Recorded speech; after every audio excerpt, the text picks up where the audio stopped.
live here from Chicagoland Speedway in Joliet, Illinois. We're here for the Biberty 200, the Slide Job Racing League, the last race before the playoffs start. I'm Josh Coppernoll. I'm joined by Adam Kuhn and, for a little bit, Dawson Allen. How you guys doing tonight? Yeah, good evening, Josh. Excited to be up here in the booth again. Chicagoland, like you mentioned, last race of Season 11's regular season, so it's going to be pretty dramatic at the end of the race tonight, and excited for Dawson to be here again with us to start the show, Dawson. Yeah, gonna be here to start the show tonight. Gotta bail out after a little bit. Got some things to do, also cold work.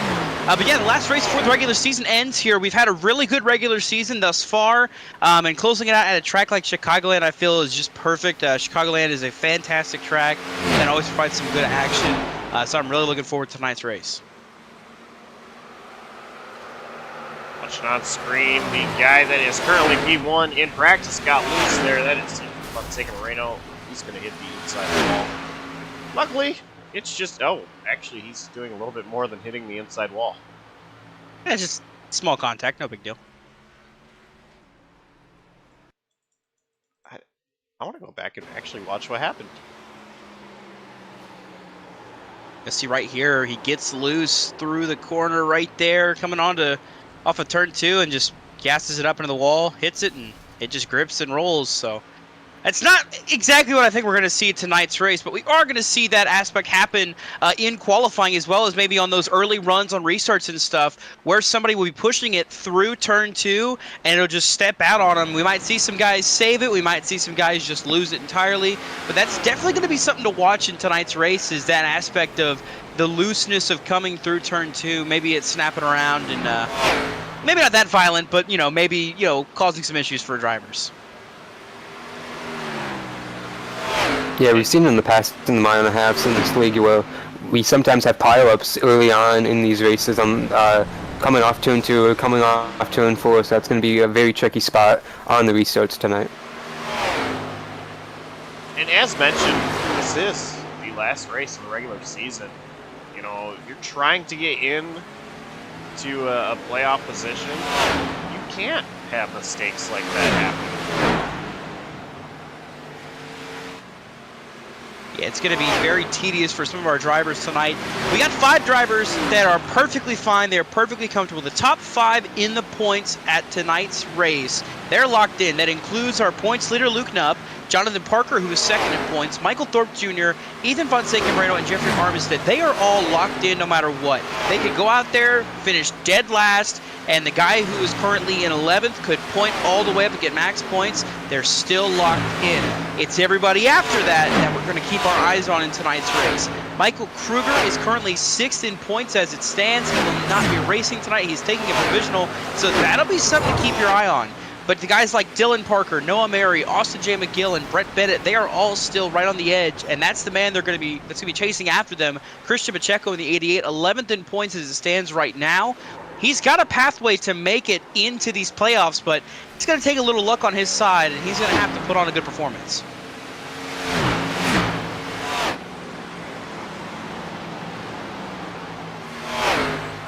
There's going to be a lot of chaos, I assume, tonight. With drivers trying to make their way in. And Michael Walls, Christian Pacheco having a little bit of bumps there. Christian Pacheco spinning out. Yeah, he's going to need a really good night in tonight's race. But, I mean, it wouldn't be too out there for him to have a good race here at Chicagoland. We're going to have to keep our eyes on. Of course, last season's winner here was Jonathan Parker. No shocker to hear that name at the top of the boards, but he is looking to have a good run tonight. But Christian Pacheco had a couple wrecks last season. He finished 17th in this race. That is not going to be enough to try and go to advance. But there you see right there our race winner from last season, currently 4th in practice. That's Jonathan Parker. He's coming in the same paid scheme as last season, just this time instead of it being a day race, it's going to be a night race. So we'll see if that 48 can get that elusive win on the season. to really put himself up there and get ready to go for this championship battle. Yeah, unfortunately, the 2010 paint scheme wasn't doing it for him this year with that. You mentioned that winless streak so far this season, but still locked into the playoffs with a very solid so far campaign this year, just trying to look for a win tonight. I really am surprised that he has yet to find a win, find a victory this year. We know he is so dominant. He is such a great driver, but it's just this season, this year has been very much dominated by the driver, the number 5, Luke Knupp. And, still for Luke Knupp, they've not come easy. He's still had a lot of challenges. But Jonathan Parker still trying to find that first victory of the season. I'm really surprised.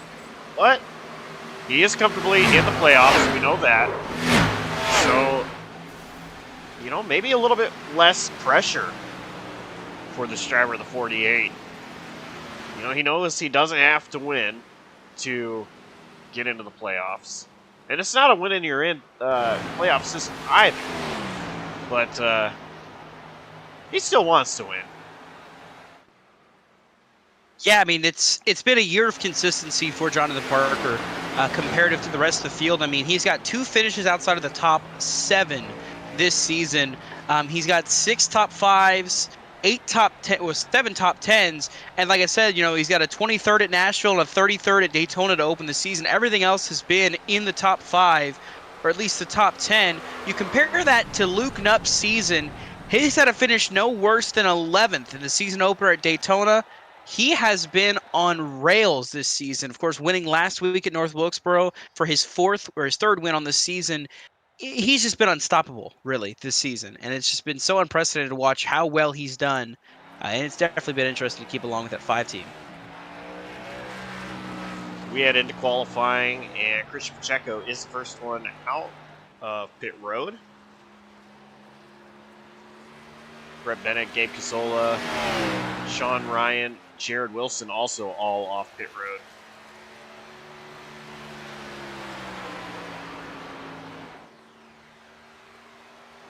Oh, Pacheco's going to get the wall in 3 and 4. He was trying to wind it up using the high line. Going to come to a complete stop, reset, try again.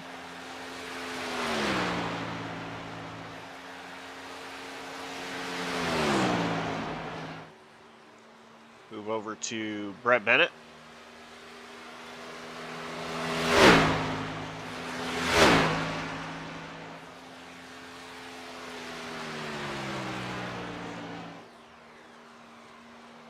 He's down towards the middle in 1 and 2. Now using this high line through 3 and 4. Brett Bennett's going to cross the line. First lap is a 31.148.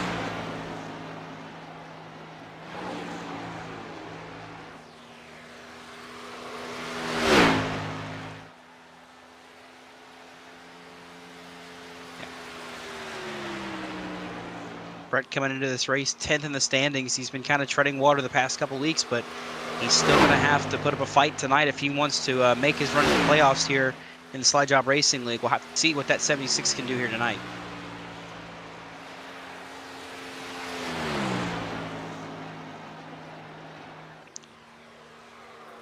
Only 500ths of a second off Thorpe right now. Sorry, Josh, but staying solid is at 76 in the 2nd position right now as Ethan Fonseca Moreno slotted into 3rd for the time being.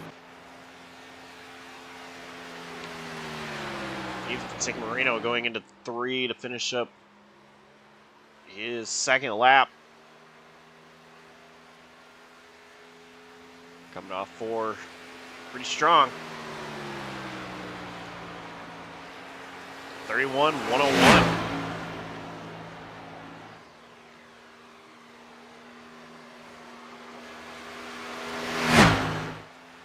That's Marino, P2. Jake Scarborough, currently 11th, a 31.557 his first lap.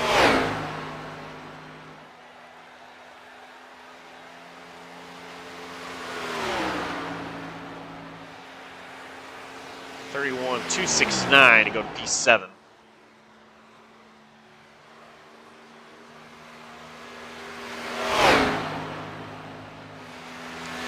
Jonathan Parker out on track. A little bit surprised to see him out here this early. He usually likes to wait quite a while to come out here, but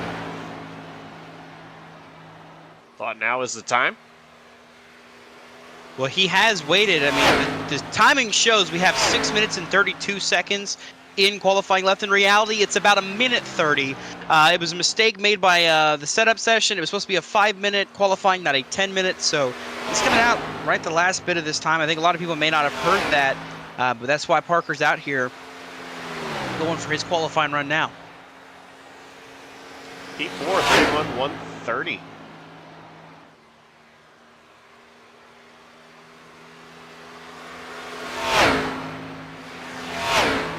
Oh, man.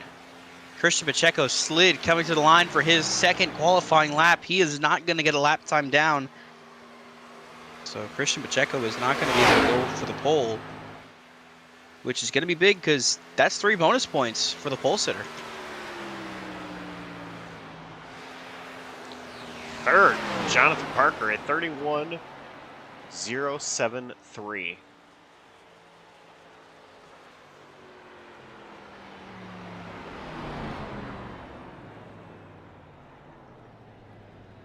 And currently nobody is on track taking a time. And we got 2 cars that are still on track right now. The 43 Vida Fonseca Moreno doing some extra practice laps here.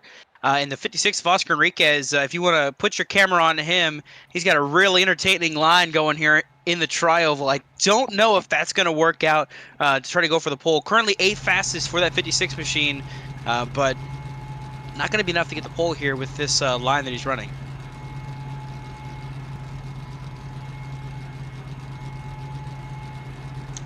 Last I checked, the wheels are supposed to be down in order to actually make the car go. Well, they have advanced the session, so qualifying is over. Big factor here, Michael Thorpe Jr. with bonus points to his name, so that changes the shift of the line and where the drivers need to finish to lock themselves in the playoffs. All right, well, while the drivers are getting up on the grid, let's go ahead and tell America and anybody else watching who our picks to win are, starting with Adam. Throwing me right into the wolves here. I'll go with I'll go with Brett Bennett. Why not? He's got a lot of pressure tonight. I think he is gonna try and break through tonight and maybe try and dethrone some of these guys up at the top and sneak through. And I'm only doing this to hear Dawson's reaction. I would like to have whatever you're smoking to have picked Brett Bennett in this race, but I respect the gallbladder that he doesn't have to wager Brett Bennett winning. But, man, if I were to have to pick somebody, I'm going to have to go with Parker. Dylan Parker, second on the speed chart so far in qualifying. I think that number 3 machine is going to park it in victory lane here tonight. Dawson, I really don't want to count your pick because you're not even going to be here the whole race because Dylan Parker was my pick. But you know, I'm going to go with somebody that I think is just as equally, I think somebody that's equally going to be up there all race long. And I'm going to go with Michael Thorpe. He is P1 for qualifying. He's been strong all season long. What a way to finish out the regular season, taking a win.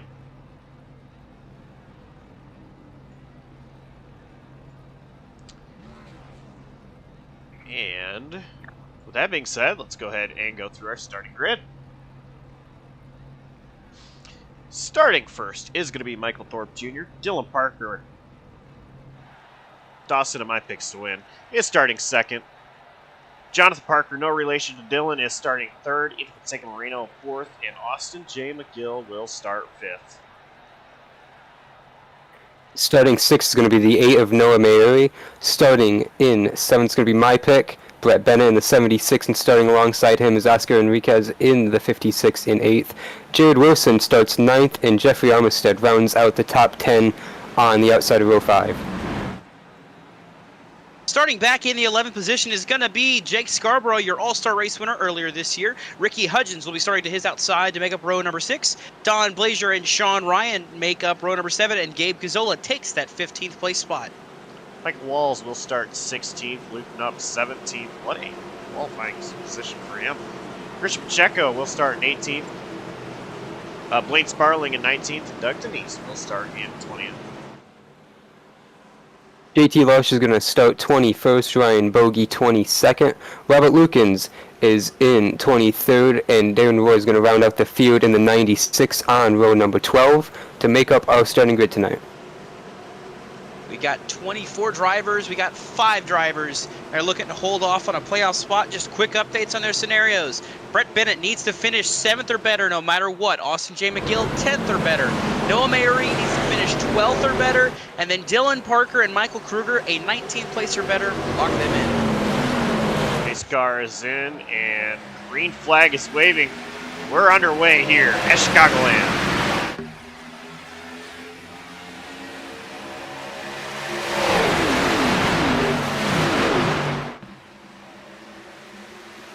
Parker with a great start to the race. And Thorpe got loose off too.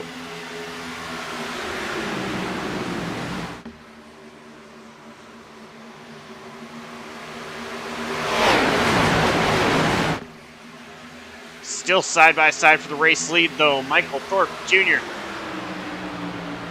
He's gonna get sideways.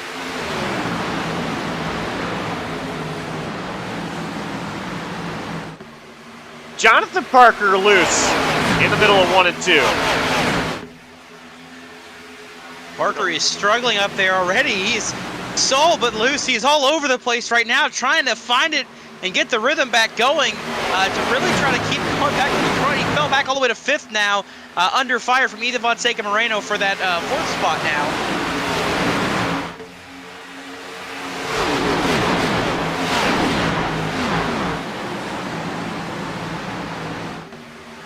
Jonathan Parker trying to catch his breath.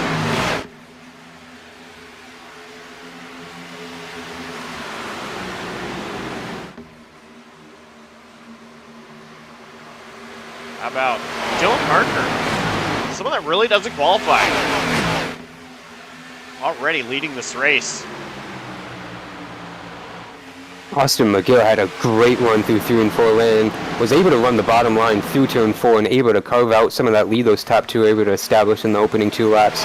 But Michael Thorpe Jr. going to try and challenge this lead now. Not able to make the run happen. But Thorpe was there.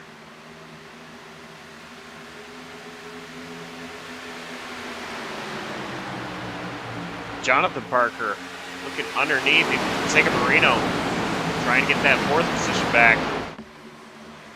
Moreno is rolling all the way up at that wall.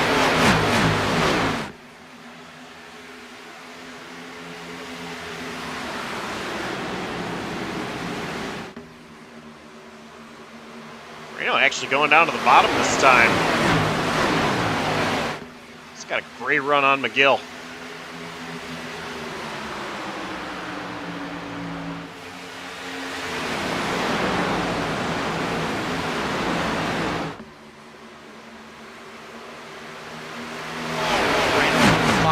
Locked in. We got a car sliding back further back. Ricky Hudgens hit the apron back in the back. He's going to keep it straight, so no worries back there. But, you know, talking about these guys up front pedaling here, Ethan Fonseca Moreno is one of those that's already locked in, as is just up ahead, Michael Thorpe Jr. He is locked in here. But, you know, right there ahead of Austin J. McGill, he has had a great run so far this season. He still finds himself 9th place in points. A good run today will lock him into the playoff and have him chasing a championship, but he's just got to put it together tonight and make sure he doesn't get him in any trouble. I think there's a lot of drivers that we can talk about who has had a great season, deserving to be in the playoffs. But, you know, this is a time when we're going to see who is the ones battling for the title.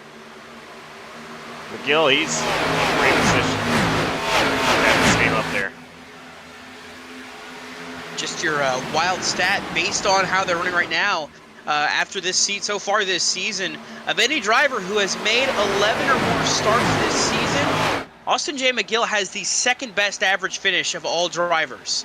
Only second to Luke Knupp, but second best with a 7.2 average finish. It's wildly impressive to see that number 21 machine is up there in terms of finishing these races.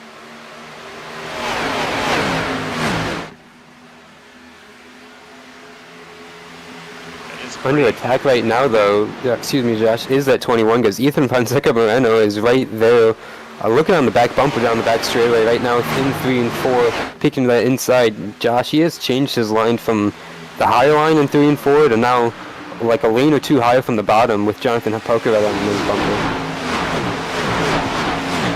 Jonathan Parker actually rolling up there. Now going to cut down to the bottom.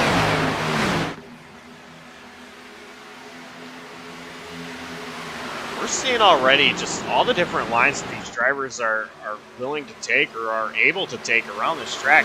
Jonathan Parker actually rolling the bottom, now underneath Ethan Fonseca Moreno. Moreno might have had a better exit off of 4.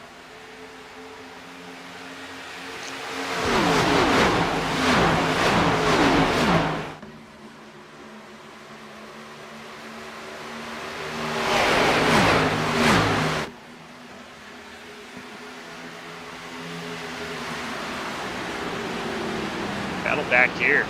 Luke Knupp and Brett Bennett. One thing that is very impressive to me is the fact that Luke Knupp qualified in 17th and is already in 8th place. Just got around Brett Bennett.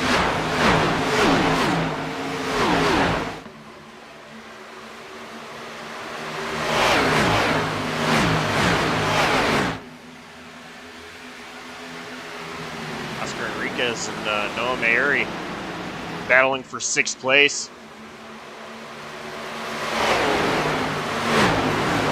Battle for the lead, tightening up. Michael Thorpe Jr. to the inside of Dylan Parker.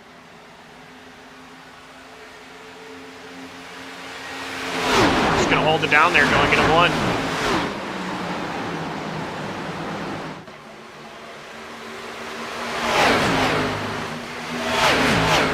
Actually, not only a battle for 1st, but a battle for 3rd as well. Right now, Dylan Parker is edging ahead of Thorpe. And McGill looks like he's going to hold his position over Moreno for now. McGill got loose. Moreno able to clear McGill for P3. Dylan Parker still the race leader, but To the inside, Thorpe gonna look again.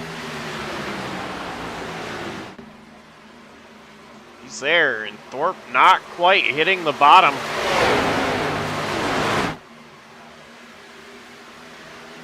It's gonna allow Moreno to be right here on the front straightaway. McGill's tucked up right behind him too.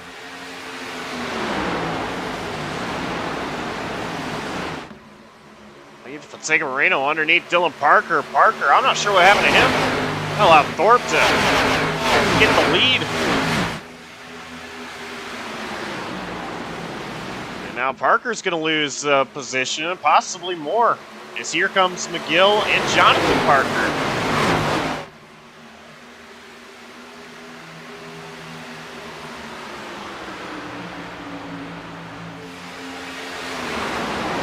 Dylan Parker just had the lead all the way down to 5th place now.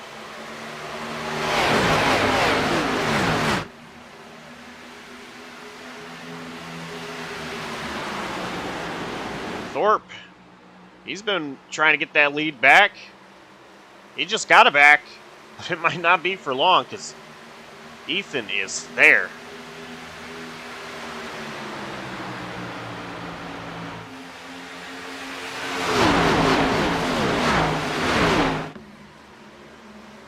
Just kind of looking through the field. Some of these drivers are starting to burn up their stuff quick, and we're starting to see some drivers start to fade back through the field. Somebody of note like Dylan Parker all the way back to 5th, likely burned up his stuff. Another driver out further back, Christian Pacheco, had gotten all the way up to 9th. He is now back to 14th and continuing to fade backwards. Not sure if the 88 just burned up his stuff or what, but he is on a backward slide. Not what he needs to do here in this final race before the playoffs. 3 wide just ahead of him, Dane Cruz, Micah Walls, and Don Glazier.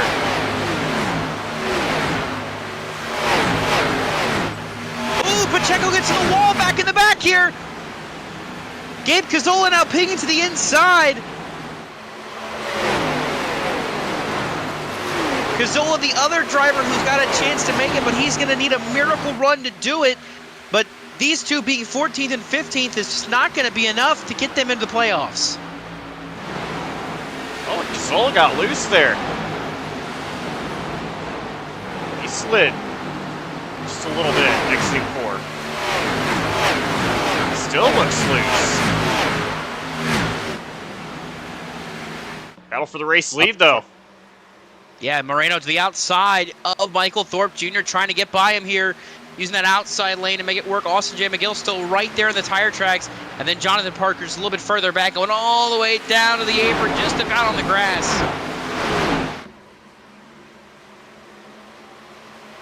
So I'm not able to hold the bottom right there off of 2 and 2, and Ethan Fonseca Moreno is going to have the run down the back straightaway. I think Thorpe is going to challenge back on the inside though with a little bit of a side draft. Indeed, he is going to 3.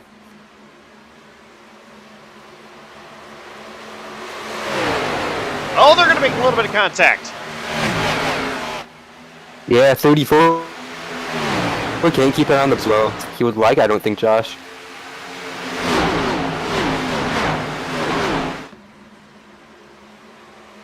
Leaning on each other a little bit there. Gonna allow Austin J. McGill again to open him into the battle. He's just right there on the bottom though.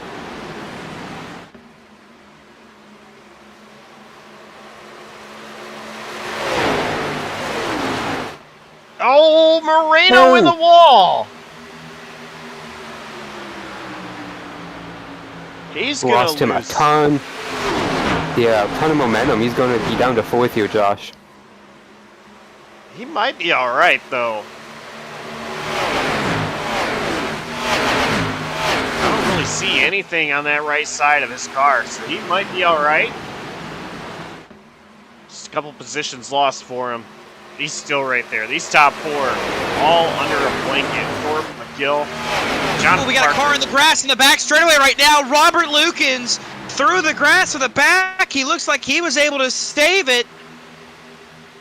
Looking back to see what happens. He got loose through 1 and 2 and then just got some help maybe from Darren Roy.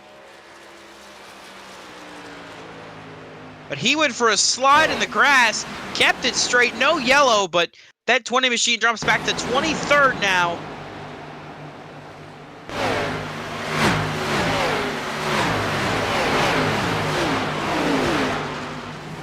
Looked like that lazy slide we saw, from Christian Pacheco earlier in practice, Ethan Fonseca Moreno in practice earlier, but a little bit more contact with Darren way down the straightaway. Good save there for Robert Lukens.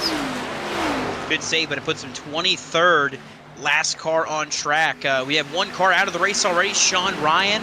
He had an issue earlier, ended up just leaving afterwards, so that 69 car will not continue. He will finish 24th as it stands, but plenty of battles all around the track. And Ethan Fonseca Moreno, one of those with battles. He is trying to get around 3rd place. Jonathan Parker.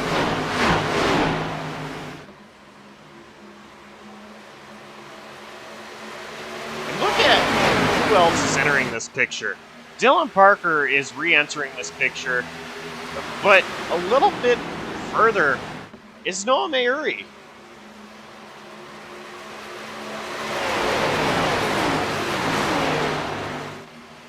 Yeah, Noah Mayuri had a pretty decent qualifying position tonight, Josh, and he's just quietly been in this top 10 all night, just outside the top 5, and with all the mistakes around him inside the top 5, he might be in a good position to sneak up here and capitalize with these guys like just in front of him, Ethan Fonseca Moreno and Dylan Parker, who we saw kind of push their cars a little bit earlier.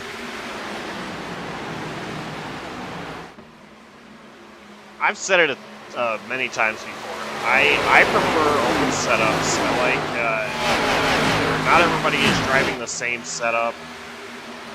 You know, it's more about the car. It's kind of more realistic too. You know, like real life. But the one thing about fixed setups that I do like is it really comes down to tire saving.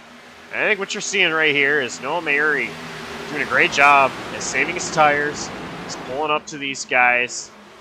And if this thing stays green, he very well could have the lead here pretty quickly. Another impressive thing, Dylan Parker. He made a couple of passes and cautioned us out. Boat wreck. Doug Denise, Jared Wilson on the front straight away. They were side by side so much this race, and finally they found a way to put it in the wall.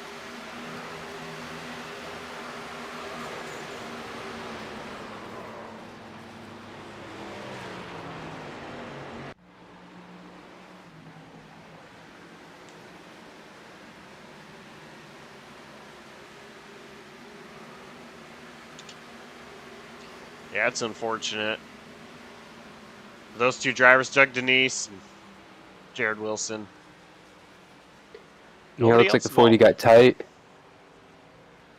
Yeah, very fortunate. No one else was able. Well, excuse me. Very fortunate. No one else was involved, like you said, Josh. So doesn't look like a lot of damage on that 40.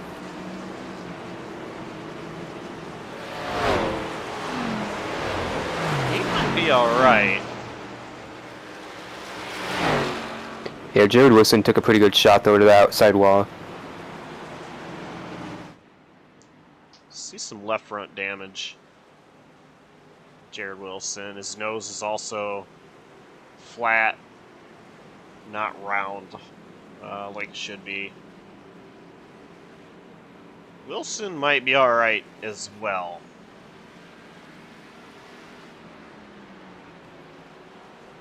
But he'll have his virtual crew look at it. So everybody except one driver coming down pit road, that is Christian Checo. I'm going to assume that he'll be back down pit road next time.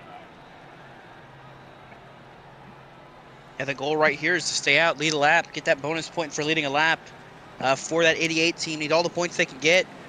But so far, not in the best positions to advance into the playoffs. But definitely the gamble he's going to take here is just staying out, leading a lap, and hoping for the best. Which, actually, he did not lead that lap. Michael Thorpe Jr. did. Pacheco was P7 across the line.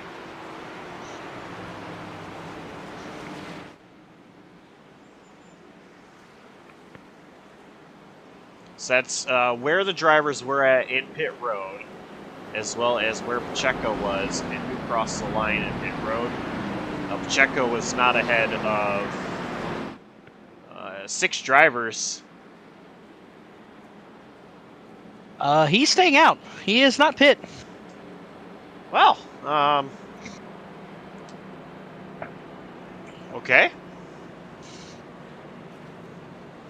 Interesting. Would this, yeah, would this be the insurance to lead that lap, or is he going to just try and stay out here?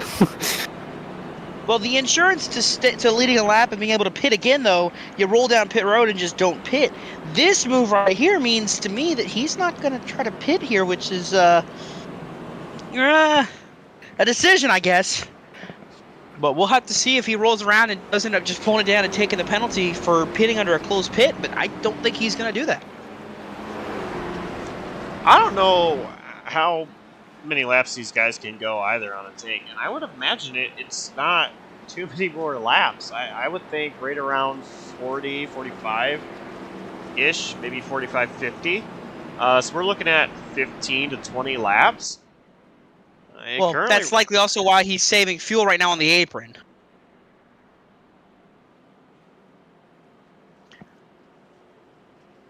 We'll see what he's going to do here.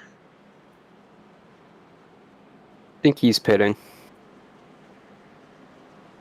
So he is pitting.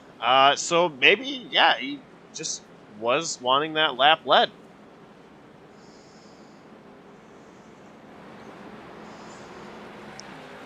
Probably gave a heart attack to about 21 other drivers, but lights on the pace car are off. Robert I know at least 3 commentators. Robert Lukens is getting a wave around. These guys are lining up 2 by 2. Thorpe restarting as the race leader. Dylan Parker, P2. Jonathan Parker, 3rd. Austin J. McGill restarting 4th. Noah Berry, P5.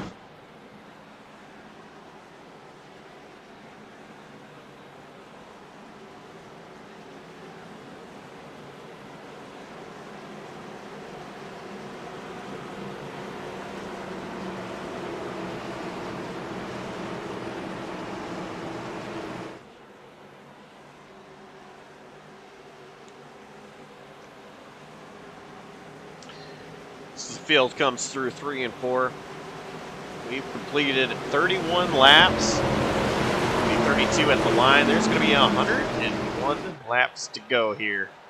The Biberty 200. The pace car is in, and Thorpe is in the restart zone. Green flag is back out. A great restart by Thorpe. And Jonathan Parker timed it pretty well.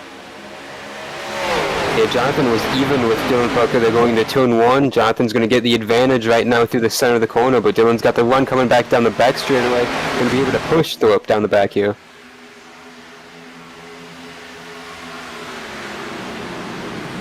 Dylan Parker's going to roll that outside. He's going to try to get that lead back.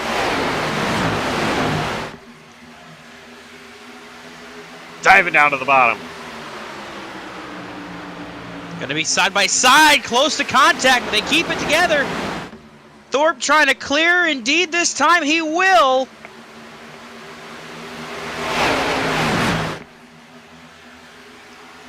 So Thorpe going to clear back for the race lead. In the background, look at Kyle Larson. Ethan Fonseca Moreno looped up. They are both right there up against the wall. But last time by Ethan Fonseca Moreno, I'm not sure if he was in the wall. I didn't see any kind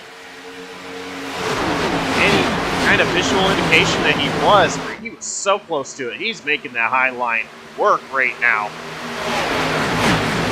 Yeah, we've seen him all night use that top lane, pretty much like Kyle Larson. He was the first one to go on the outside, not even use the wall, just go to the outside in general. But we have a battle for the lead. Big dive to the inside, Dylan Parker. He's not going to make turn 4, I don't think, but he's going to make it stick for now.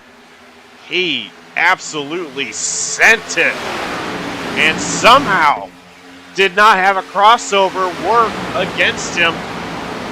Dylan Parker, race leader, but we're going to be 3 wide here in a minute. Oh, Ethan in the wall. And here comes Thorpe, and here comes Luke Knupp. Where on earth did Luke Knupp come from in this race? He was telling me through practice that he just felt like it was going to be a garbage race. But somehow, some way, here he is in the 4th position, about ready to mix it up for the lead. Yeah, just under 100 laps to go, and he has come out of nowhere. A little twitchy there for that free throw through the center 1 and 2, I think. And it's going to allow Thorpe to just tuck in line right there, right in between them. Got clear of Jonathan Parker there pretty easily.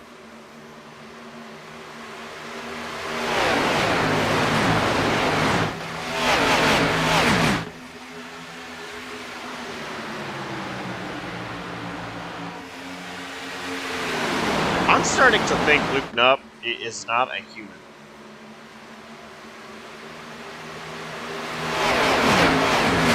Yeah, he's a child.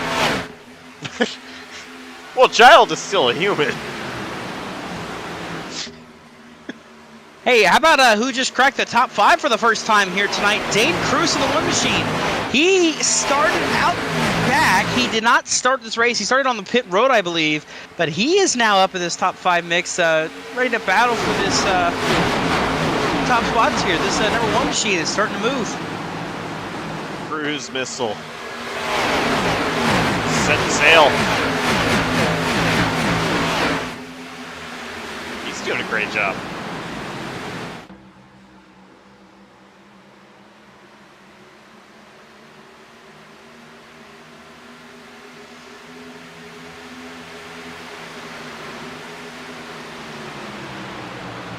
Back here, Noah Mayuri falling back a little bit. I was talking about it just before that caution came out about how he was visually, what I noticed, it looked like he was doing a great job saving tires. And so with him falling back right now to 11th place, I'm not really worried if I'm Noah Mayuri or Noah Mayuri fans. I think, you know, he's just taking it easy. We had a good, solid run there for the beginning of the race. Cars starting to come in. We continuously have those kind of runs. Noah Mayuri, he's going to start rising up to the top once again. Right now, battling with Michael Walls, 10th position. I think all three Noah Mayuri fans are sighing relief right now. Battle for the lead, though, is happening. Michael Thorpe Jr. to the race point.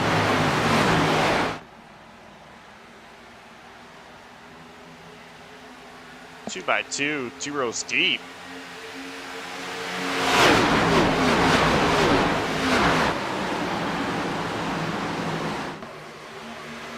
Dylan Parker, he's going to get loose. Allows Thorpe to take the lead, and here comes Jonathan Parker. Here comes Dane Cruz. Yeah, 3 wide for third as Dylan Parker continues to run that top side. It looks like he has just lost all of his momentum up there. Gonna fall to 5th and protect that position over Austin J. McGill, but Dane Cruz up to 3rd now. I feel like we're seeing deja vu here. Dylan Parker in the lead, getting loose, dropping all the way down to 5th. And the moment Thorpe takes the lead, he's already got his mirror full of another driver. This time, it's Jonathan Parker right there.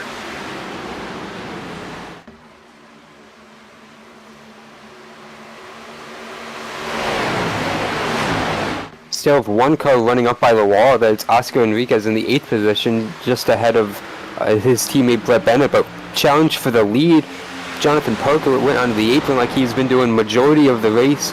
Down the front straightaway, he's got his nose to the inside of Michael Thorpe Jr. through 1 and 2. I don't think it's going to be enough momentum down the back, but here comes Dane Cruz to challenge that spot now. Dylan Parker had a bobble as well. He is fading back again. Back to 8th, now under fire from Brett Bennett. A big swarm of cars back here this back half from Moreno back to Mayuri. Is Dane Cruz underneath Jonathan Parker, trying to take that 2nd spot away.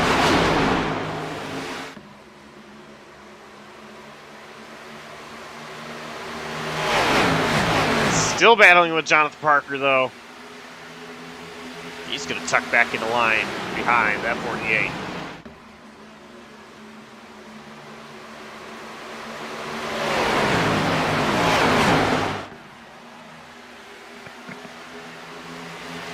Three wide a little further back. That's the battle for 8th position. Actually, Michael Walls getting better into that. He went through the middle and passed both Oscar Enriquez and Brett Bennett.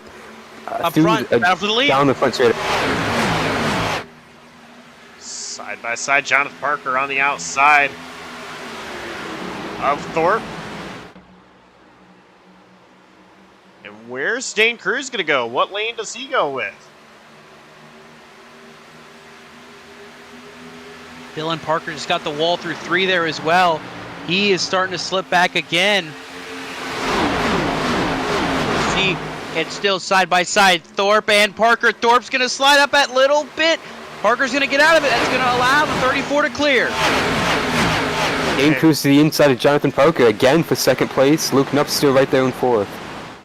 I was going to be honest. I was a little nervous seeing 2 drivers side by side, pretty much on the third score going from 1 and 2. Not like my favorite driver had that happen in real life and then spun out. But anyway, Dane Cruz challenging Jonathan Parker, 4P2.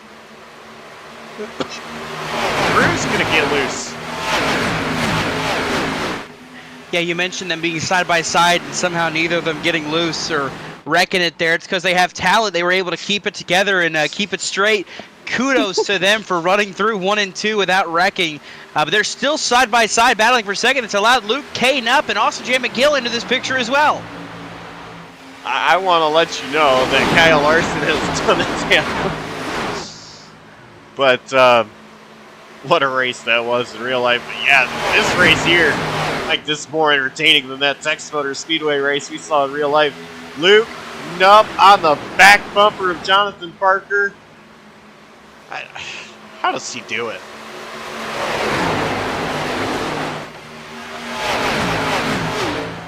He takes his hands, he puts them on the steering wheel, he takes his foot, he puts it on the gas pedal. Sometimes he lifts off a little bit and he turns the wheel to the left. That's how he does it, Josh. But yeah, I mean, Luke Nupp, he was all over it in practice. He was begging me not to pick him, so I abided. I didn't pick him because he kept asking me not to, and just like that, he's going to finish top 3 in this race somehow, some way. But yeah, they're still chasing that Chicago Bulls scheme up front of Michael Thorpe Jr. Josh, I don't know if you have trading paints updated or not, because I think you're still showing the throwback scheme that Thorpe has been running, but he's actually running a Chicago Bulls scheme again due to being in the hometown of Chicago Bulls, Chicago, Illinois, of course, for any of you non-sporting fans. So, a couple of comments on it. If it's so easy for you to describe what Luke Nupp is, I guess then you should have no problem replicating it in the Olympic Series truck race at Kentucky here in a couple of weeks.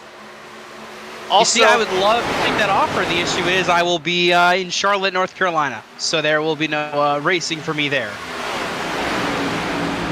Also, the better Chicago team is the Cubs. Dane Cruz still battling hard with Jonathan Parker for 4th, but this battle between the two of them has allowed both Luke Nupp and Austin J. McGill to get by, so they're going to fade back together because of this battle.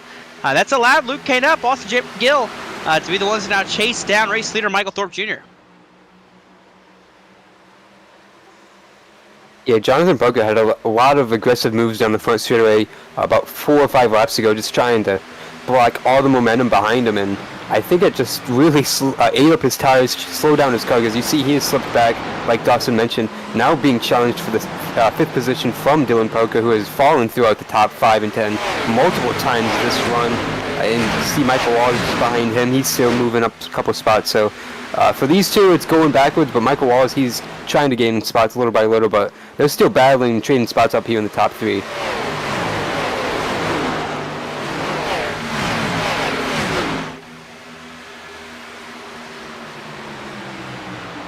Walls underneath, even Zach Moreno.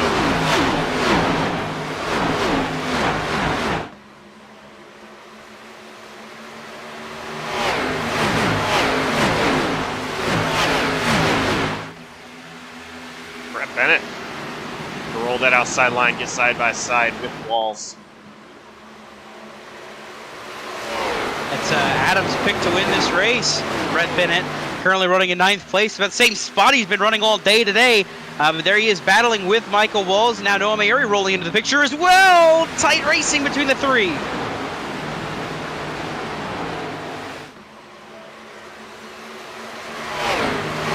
little scary there for a moment. For Noah Mayuri, I think it's about time where we saw his tires really come in last time. Right now, 10th. He's just behind the side-by-side battle between Walls and Bennett. We'll see what Noah Mayuri is able to do.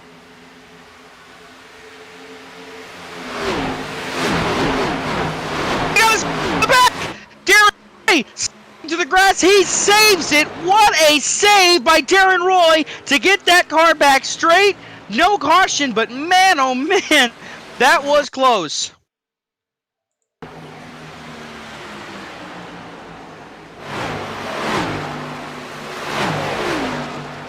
Wall. Gabe Tizola got loose. Whoa! Gabe Tizola made contact with Darren Roy. That's actually what happened there. Yeah, that didn't help anything. Running in 18th position, and yeah, it's one thing to catch the wall, and it's one thing to catch a car that's shooting up the track into you after that. Yeah, battle for 19th results in 2 cars sliding. Ooh, up front though, Dane Cruz battling with Luke Nupp, getting sideways on the front, on the back straightaway. A tense battle all happening behind race leader Michael Thorpe Jr. Dane Cruz going to Yeah, slide in front of Nup. Go ahead, Adam. Thorpe has just started to check out from this pack, and more guys have wheeled into this battle with the Pokers closing in, and these guys are going to be a little bit tighter than they have been the last couple laps going to 2 and 1. Luke Nup going to have to give way for Dane Cruz though through 2 and 1 and 2. And McGill looking to the inside of Nup.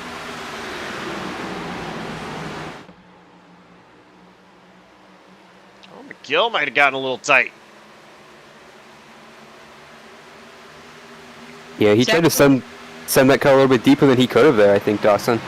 Yeah, 2nd through 12th right now are all within about maybe 2 seconds of each other. They're all right here in a nice tight group, and they are all mixing it up here as race leader Michael Thorpe Jr. continues to pull away. You see Luke Nutt struggling a little more. Dylan Parker storming by on the outside. McGill now blinking in and out right behind the 5 machine. I mentioned Dylan Parker. He was just getting 2 spots, I think, in that one corner there. So that 3 car is now back up to 3rd. That is correct. He was 5th. Up to 3rd now is Dylan Parker. Closing in on Dane Cruz as well. Actually, fastest car that lap, Dylan Parker.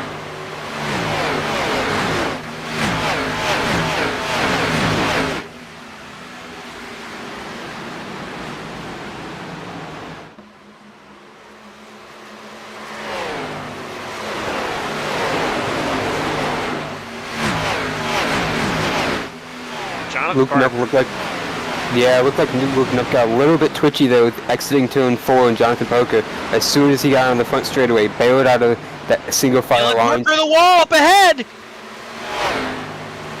Slows him up massively. Sorry to cut you off there. That 3 machine pretty much rode the wall all the way through 1 and 2. Thought Austin J. McGill was going to be able to take advantage of it, so Dylan Parker is going to be able to retain that position for the time being, but McGill running that lower line right now, and Nup just about 4 or 5 car lengths behind, trying to close him in also.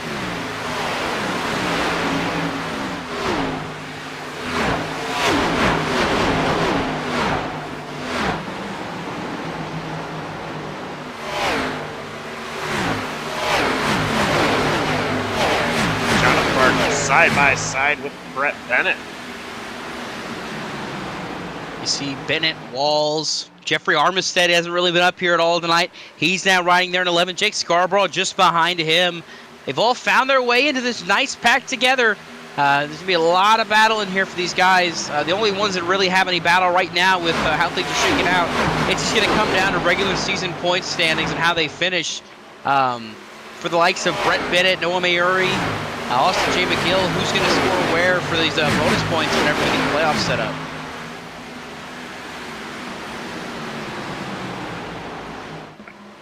Brett Bennett does take position away from Jonathan Parker. No, Mary trying to use that high line, get around Michael Walls. Having to look low. Maybe a little bit of contact there with Jake Scarborough and Jeffrey Armistead heading into turn 1. Armistead had to give way for that position and concede the 11th spot to the 77, who's now trying to attack the 8 car for a top 10 spot.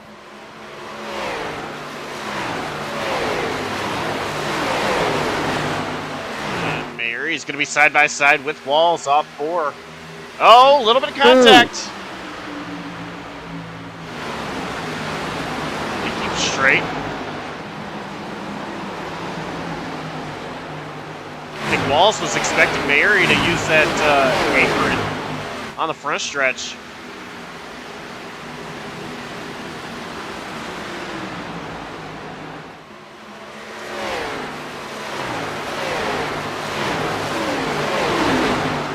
Now it is a battle between Scarborough and Mary.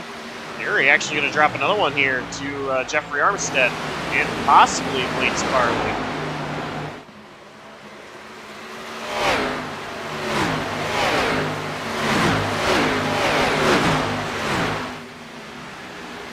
Struggling right now is driver the 8, Noah Mary.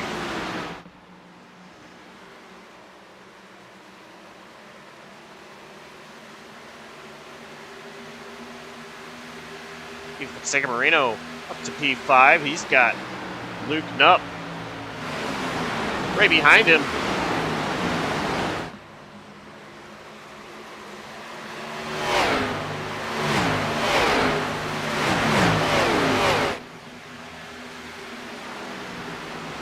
Sounds like we might have pit stop starting here soon.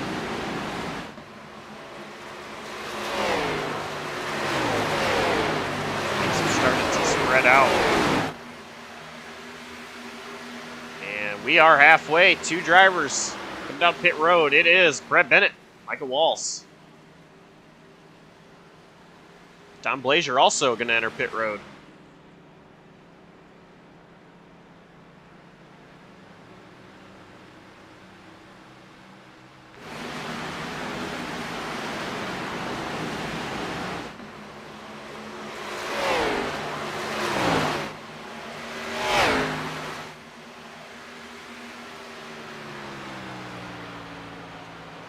Looks like that time by, only 1 taker, Ricky Hudgens.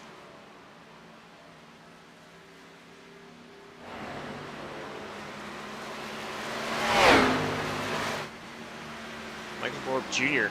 continuing to lead this race, though. Pulled out to a 1.3 second gap over Dane Cruz, currently P2.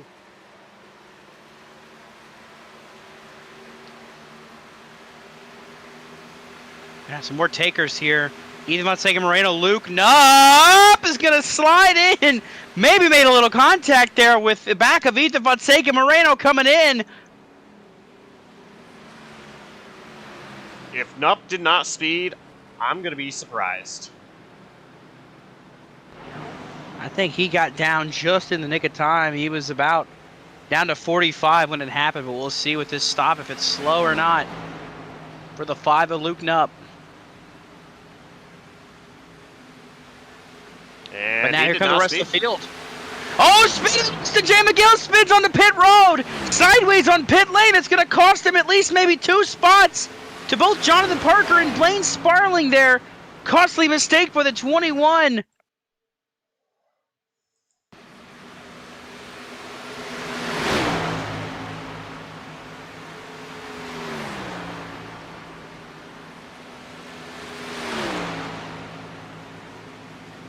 Great job for nobody else to get involved, and we're going to get that thing rolling very quickly. So what I'm looking at now is current race leader Noah Mary pits. Oscar Enriquez will cycle back through as the race leader. He pit 11 laps ago, earlier than anybody else, so he currently is going to maintain the race lead once he comes around and gets by Noah Mary, who was on pit road. So a different strategy from the 56 of Oscar Enriquez will now put him to the front of this field. Talk about recovery. He was upside down in qualifying, and now he gets that car fixed, gets it back out here, and he's going to lead some laps here. Yeah, I noticed right away Oscar Enriquez was down pit road, and I was a little confused at the strategy. Right now, he's P1. On the other hand, right at halfway, Brett Bennett came down pit road. He's currently P2. Yeah, he is second right now. Right behind him is Ethan Fonseca Moreno, Luke Knupp. Michael Walls right behind him there. And that's all the way through 5th. And then there is your race leader just not too far behind, battling with Dylan Parker right now for 6th. Michael Thorpe Jr., he led coming into this cycle. He comes out of it on the back half of this field right now. He's got cars battling with him. Now you see the 3 and the 1 going to go by, and he's going to get stuck behind Gabe Cazzola right here. It's going to be a tricky situation to navigate. But they're going to get by. Yeah, they were 3 wide there, but they get by it. But Thorpe falls back now to 8th. Behind Cruz and Dylan Parker, who came down at the same time as he did, which shocks me, as they had slower stops and slower time on pit lane than Michael Thorpe Jr. did, but yet they are out ahead of him right now.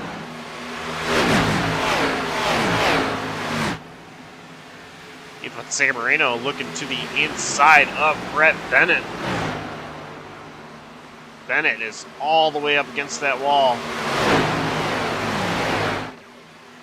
Oh man, he might have been tight coming off there. Looking back too, by the way, just to update you, I mentioned Thorpe had a faster time on pit lane and a faster stop than the one in the 3. Coming off of pit road, once they got clear. Ooh. That was a little bit of netcode contact, I believe. That's going to open up the door for Luke Knupp to get to the inside of Ethan Marino. Looking back, that wasn't fully netcode. It looks like Moreno drifts up.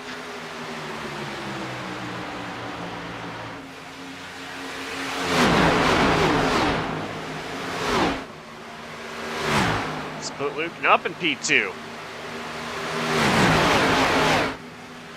I was about to say, funny how that works out. Luke Knupp now is sitting in 2nd place ahead of this field right now, but he's got some hard-charging cars in Dane Cruz and Dylan Parker coming as well.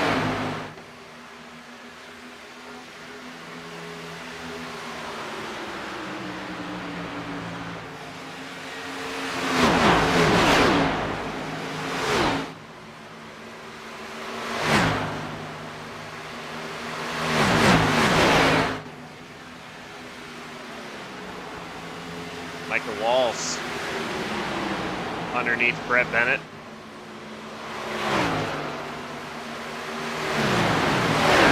Dylan Parker.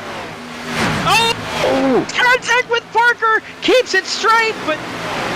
Oh my goodness, he is all over the place right now trying to hang on to it. Yeah, that was very aggressive. He got boxed in behind Brett Bennett. Tried making it 3 wide with he and Michael Thorpe Jr. and just kind of forced the issue that offered to him. Oh, spinning! Oh, trouble ahead! Not beat up on Marino! Save it! Slowed both those drivers down. I think Ethan was turning in the wall there. Luke Knupp was, it looks like.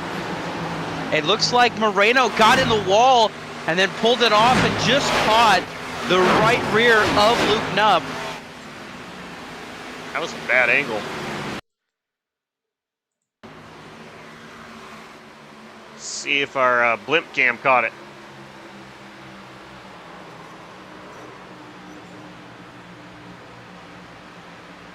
Ethan did help him straighten it out. And you just see the 5 cars that just fly right by them now.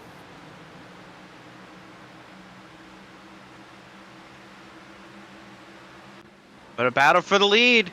Dane Cruz has caught the 56, Oscar Enriquez, and the 56 is going to pull right up, let him by. Dane Cruz now takes the race lead here at Chicagoland on lap 80.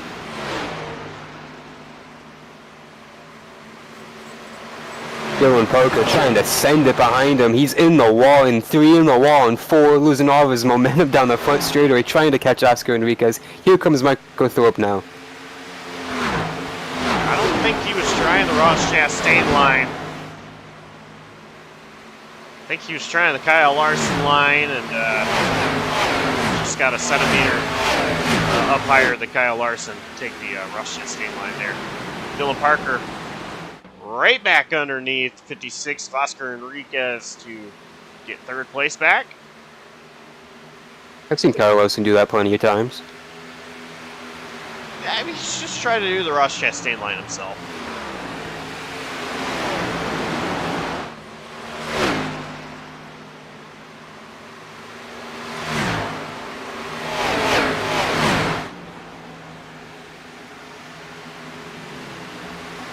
Michael Walls side by side with Oscar Enriquez.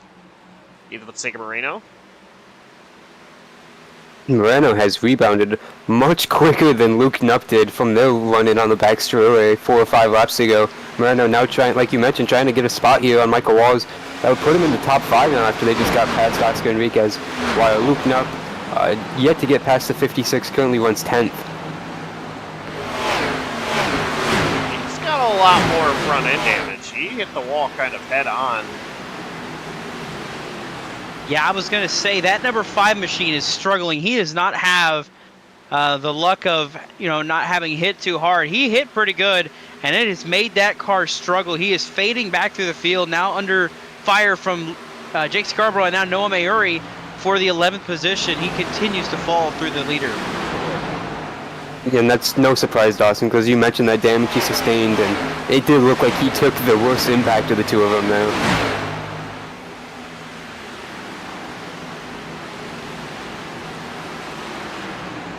Currently P12 and about to go to 13th as McGill is underneath Luke Knupp.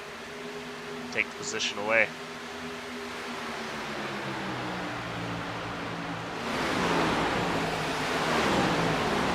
Michael Walls, Ethan Sigmarino, these two battling for 5th place. No secret, they've had a history with each other in the Truck Series.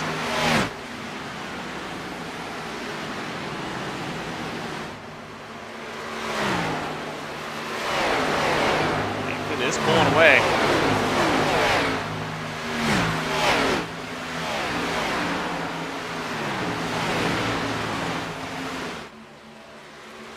I have no idea what's going on with the graphics right now that is showing Ricky Hutchins and Dane Cruz in the lead.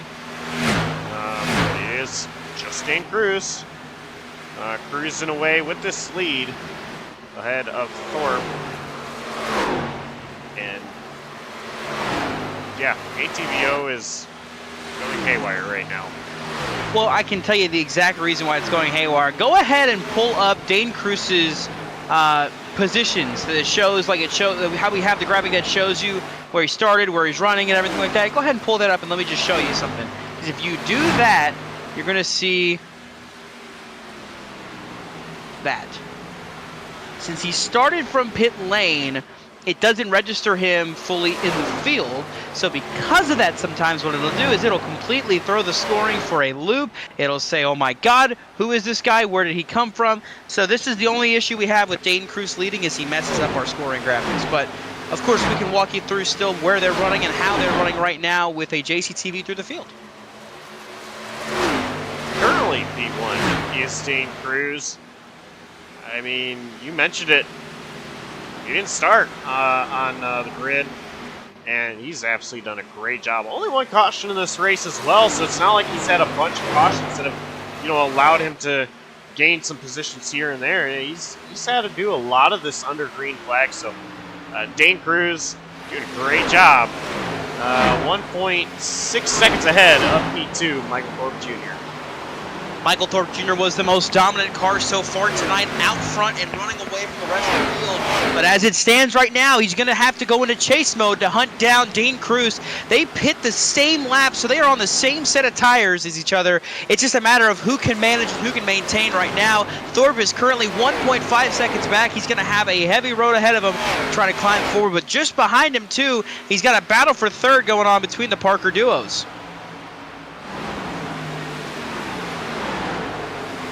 Yeah, Dylan Parker, we've talked about him all night, going back and forth throughout this top 10, and he's been really fast, really strong. But you mentioned, Dawson, under attack from the 48 of Jonathan Parker, who's been been the same thing in the second half of this race, all over the leaderboard in the top 10, much stronger in the first half of this race, and right now just trying to find a way past the 3-car of Dylan Parker. Can't do it on the inside right now. They're going to continue and battle this for this position down the front straightaway. Not too far behind them in 5th place is where we find Ethan Fonseca Moreno. He is locked into the playoffs. He does not have to worry about racing for points or anything tonight. It's just a matter of if he can get a different seating by the racing. But he has had an up and down night as well. I mean, he's kind of come through the field, back to the back of the field. He had that run in with Luke Knupp not too long ago, but he's been able to recover and kind of maintain a 5th place run. A good run going for this 43 machine here to close out the regular season. Running in 6th place is Dawson Allen, his face at least, all over the 0-2 of that car. Jeffrey Armistead, he's kind of quiet up in the top 10 most of this race. Just having himself a solid run. And right now holding on just ahead of Michael Walsh.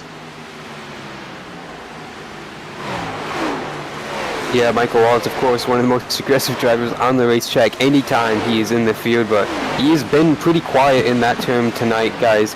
He's had a few flashy moments, but every time he has had those flashy moments, there has been potential for worse, and he's just had a calm night tonight, just trying to keep his number 9 calm and trying to keep these positions going up throughout the field. He hasn't really made it to the front too often. He just kind of quietly picked off positions inside the top 10, car after car, really. Back behind him in the 8th position, you'll find the 76 of Brett Bennett. He's really kind of just been there this whole time. He's not really moved forward or moved backwards. He's been kind of set in stone, running about 8th or 9th this entire night tonight. That 76 machine, of course, needs a good run to get himself into the playoffs, but with Christian Pacheco having issues all night long, that 76 will for sure put himself into this chase for a championship.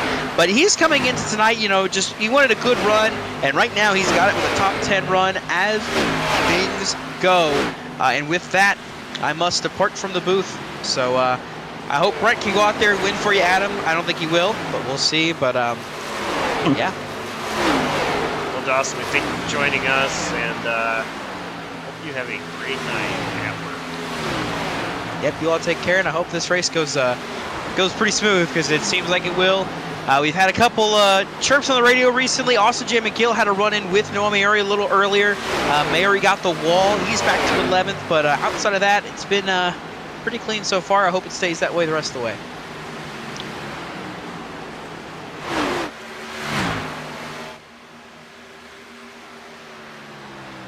So, while I have the time here, Dawson Allen, of course, he's had the opportunity to go to third shift and make some more money. And unfortunately, JCTV just cannot match what he gets paid at his real job. So, great opportunity there for Dawson. And that is the reason why he's not running production and doing lead commentary, and it'll be like that for the foreseeable future. So it'll be me up at the booth with not really sure who's going to be time color. Got Adam with me, of course, tonight. Thank you so much, Adam, as always. Jake Scarborough on pit road. Yeah, Josh. He was running in the 10th position, but this is pretty much on the early side. I think there's another one on pit road a little bit further up, but Jake Scarborough is going to be first one on the strategy here. Oscar Enriquez. He was P12. Much older tires than everybody else. Oscar Enriquez bringing it down pit road. Yeah, this is who I would have expected to start the cycle. Mentioned older tires. He did a good job leading the field for when he did there on that alternate strategy, and just trying to keep his name inside the top 10 there. Didn't quite work as well to his plan, but nothing really backfired. It was just a smooth operation there, and he's getting the right sides now, or excuse me, the left sides on that car, and he is out and away on that 56.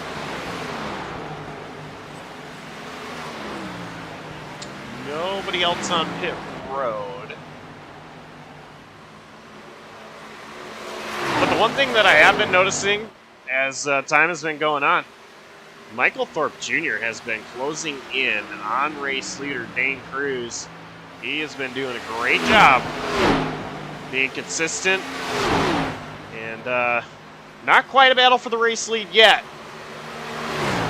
It will be very soon. Yeah, if he doesn't get there by the time the pit stop cycle rolls around, it is going to be very intriguing to see if that's going to be a huge dynamic in this. It usually always is with green flag pit stops. Just the approach onto pit road, the exit, the pit time itself, it's just so crucial here, especially this late into a run, this deep into a race, in the last 32 laps of the race, Josh. So it's go time now, and the last pit stop of the race, of course. So if there was a mistake, it could be night over. Speaking of pit stops, Micah Walls brought it down pit road last time by Brett Bennett. Entering pit road right now. Don Blazier, Christian Pacheco, they just entered pit road. So pit stops are here and happening. Looks like Ricky Legends has a missed pit road. He's spun. Now going to reverse. Oh, whoa. That's going to bring out a caution. And and probably a penalty.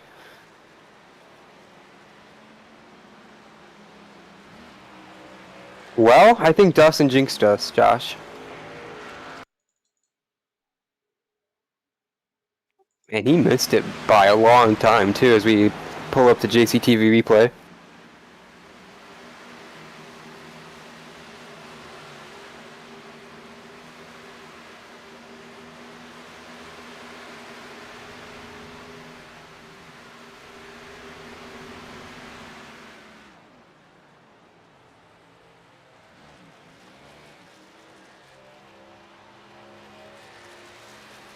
Yeah, I don't really know what to add to that, Josh.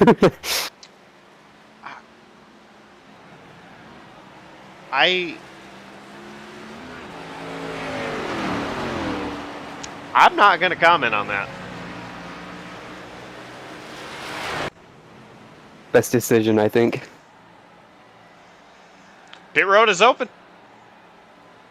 Not going to be the green flag pit stops we were expecting for Dane Cruz and Michael Thorpe Jr.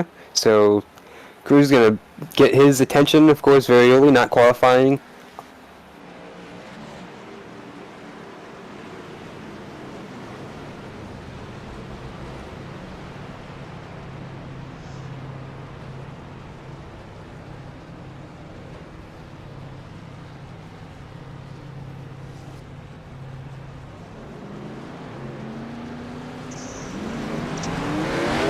Close.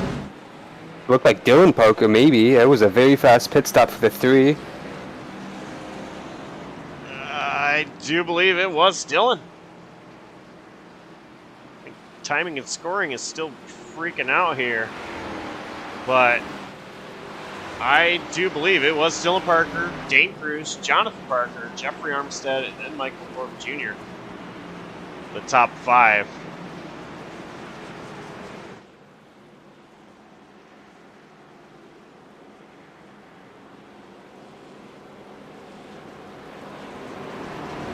I don't know if this will do anything, but we'll give it a shot. It did not.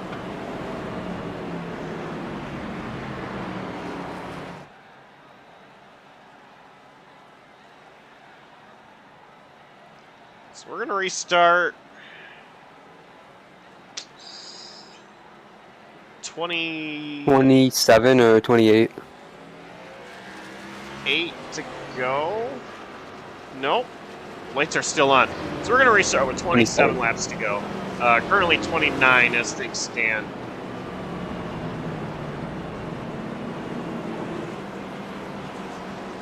And we're going to have a lot of wave rounds. One of them being Brett Bennett. And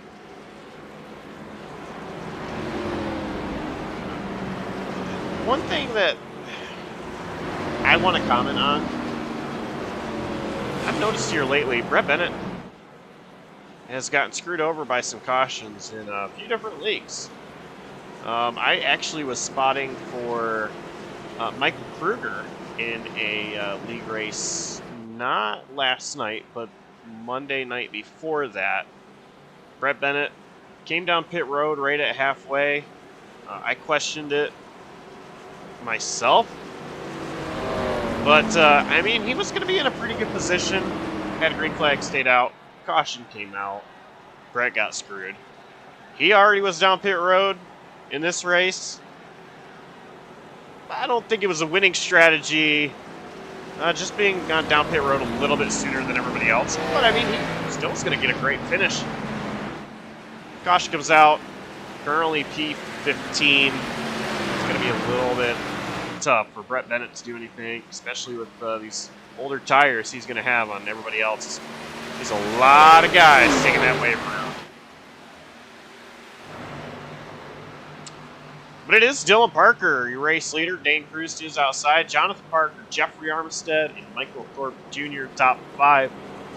I'm going to try my best to really keep you guys in the loop of what's going on, because I have no idea why the ticker is freaking out like it is.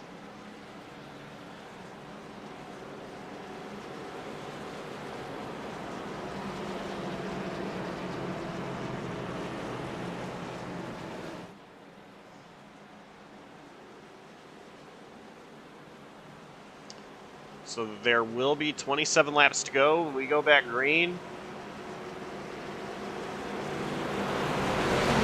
It's going to be a fight. And the pace car is in. Green flag is back out and caution immediately. Yeah, I'm gonna keep my thoughts to myself right now until we figure out what happened. That did not look natural, that's what I would say.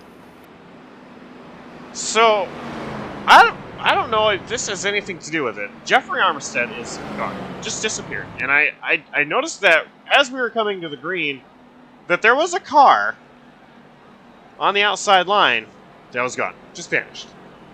And I don't know if it was due to packet loss. I have no idea. He has come over the general chat and said he was booted.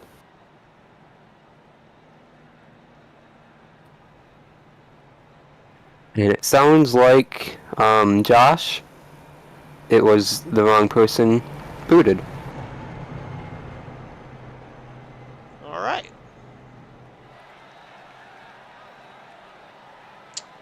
And now that I am reading what is going on, I completely understand now.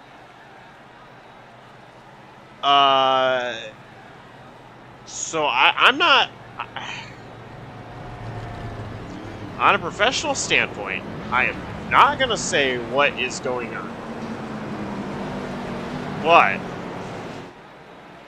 I am going to say that we probably are not going to see a certain driver in this league anymore. I'll leave it at that. It's not Jeffrey Armistead. Jeffrey, as you mentioned, Adam, he was wrongfully kicked out of the race. That is very unfortunate for Jeffrey Armistead. The admins are gonna have to think long and hard about this one, with Jeffrey trying to battle for a playoff position. P4 when that happened.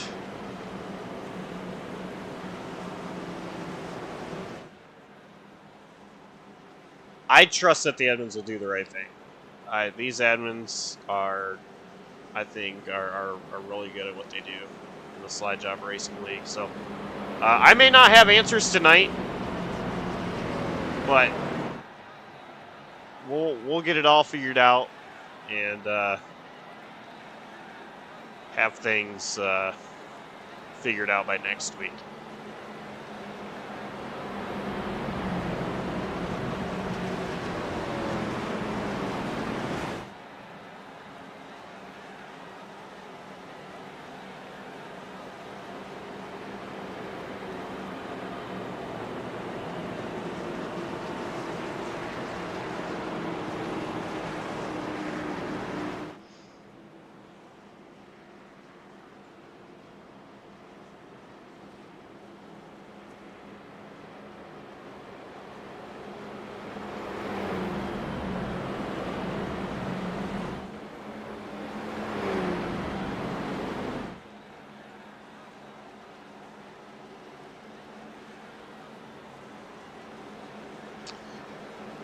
Dylan Parker, still your race leader. Dane Cruz, P2. Jonathan Parker, 3rd. Michael Thorpe Jr., 4th. And Austin J. McGill, 5th. I'm actually going to use this caution and try to recycle ATVO. I don't know if it'll work. It probably won't, but we'll see.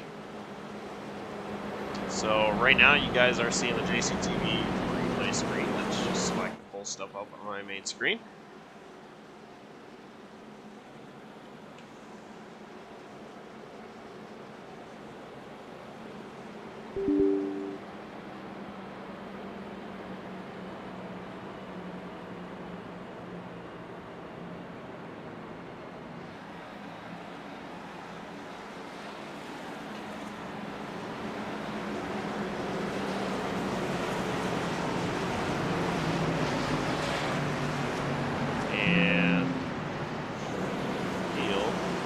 is 2x2. The lights on the pace car off.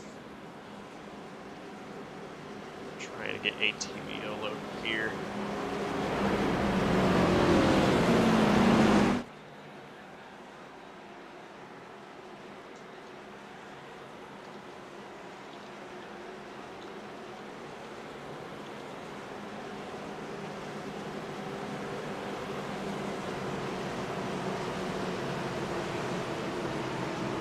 Hey, it worked. For the time being. With Dane Cruz in P2, though. It may freak out again. We're going back green. 23 laps to go here at Chicagoland.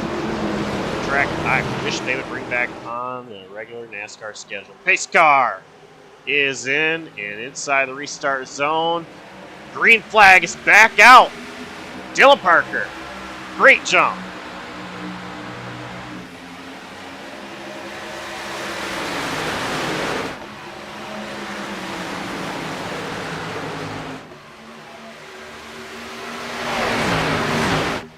Jonathan Parker got a pretty good launch from that third position, and it's going to be even with Dane Cruz. He has been this entire restart, side-by-side, stone to turn 3, and behind him, Thorpe is battling with McGill. That's for 4th. And then just behind it is everybody else, but we're going to be 3 wide. Thorpe taking that outside. McGill actually able to slide up and clear Jonathan Parker, and they're going to sort things out. Dane Cruz is trying to mess up my telemetry once again as he's on the outside of Dylan Parker for this race lead.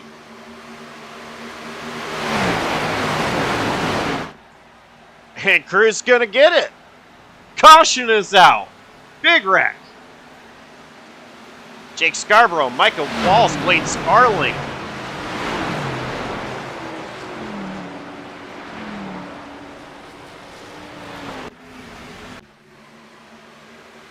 Sparling got loose, got into Scarborough, and everybody else.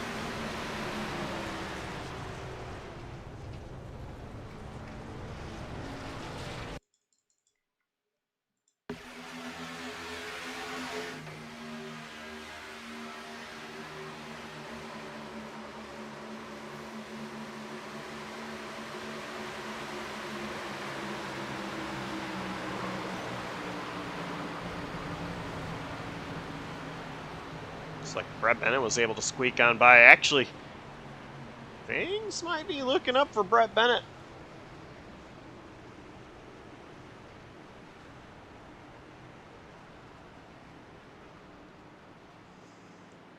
Bennett is currently up to P8.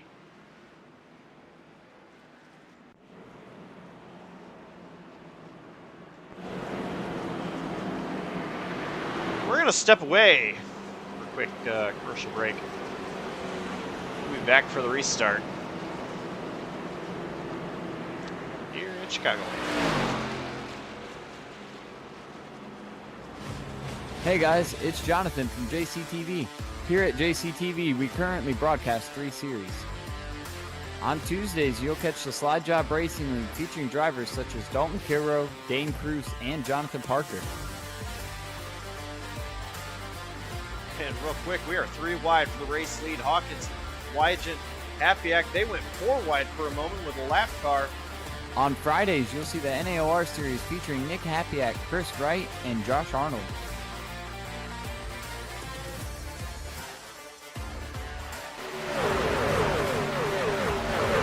As that happens, here comes the 5 through the middle right now. He's going to force the issue and take it 4 3 wide! 4 wide! God! What a move by Justin Durand to go to the race lead! On Saturdays, you can find the In the Pit News Truck Series featuring Justin Durand, Zach Probst, and Ethan Fonseca Moreno.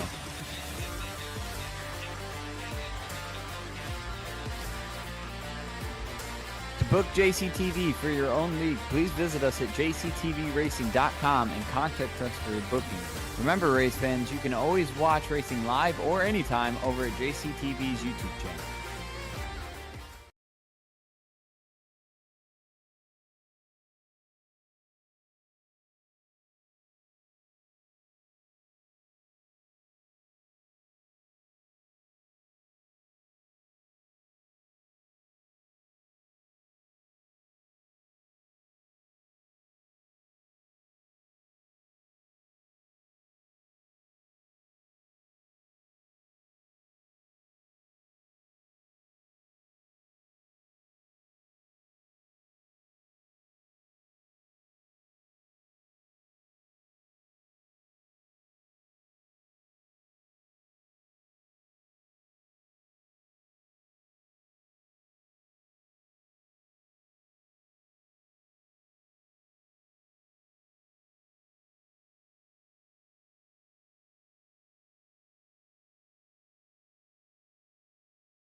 And we are back.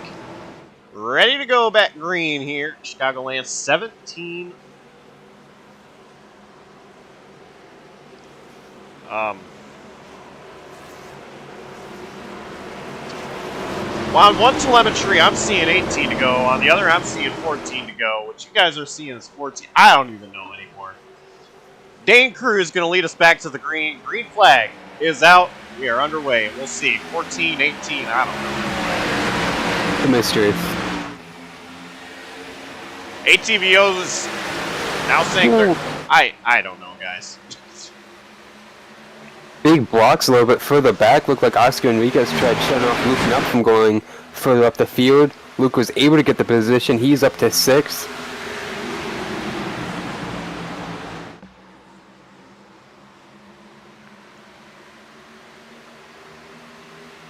Just ahead of him, you see battle for 4th, battle for 2nd. Dylan Polka side by side with Austin J. McGill.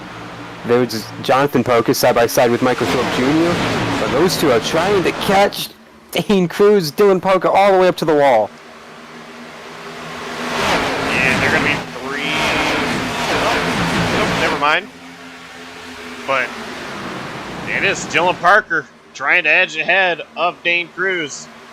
And I think ATVO fixed itself. It should say 15 to go this time by at the line. Right now. Austin J. McGill dropped from 2nd to 5th that last lap. He is hanging onto that race car. As soon as he lost that battle for the lead, he got stormed by the 34 and the 48, but they're still battling side by side for the lead. Polka's still ripping that top line. So there is indeed 15 laps to go in this race. Dylan Parker is ripping that top line, as you mentioned. Just behind them, it is Jonathan Parker and Michael Thorpe Jr. battling side by side for 3rd. I think it's going to be the first one that's able to capitalize on this battle as soon as, well, it may be over. Take single file if Parker and Curtis get single file. Who's got single file off of 4, and then Polka came right back down the front straightaway this time. It's Polka clear off of 2, but here comes Dave Cruz down the back straight. Slide job, crossover, slide job, crossover, slide job, crossover. It's Dane Cruz. Dylan Parker actually in the wall. Gonna check up Jonathan Polka and Michael Thorpe Jr., but he's gonna block all 3 lanes. Come back up. Can't block that one. Jonathan Polka's there this time. They're 3 wide into turn 1. And Thorpe is actually tight in the corner, going to drive up the track. It's a Parker and Parker show for P2. Dane Cruz loving this in his mirror.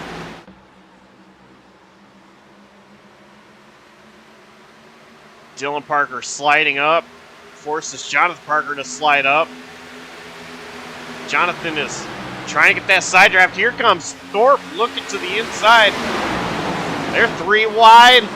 Thorpe and Dylan Parker leaning on each other. This is going to help Jonathan Parker.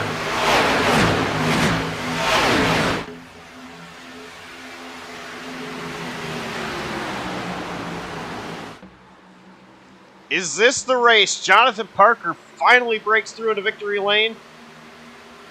He's got to catch Dane Cruz, but Thorpe and Dylan Parker still side by side, absolutely leaning on each other.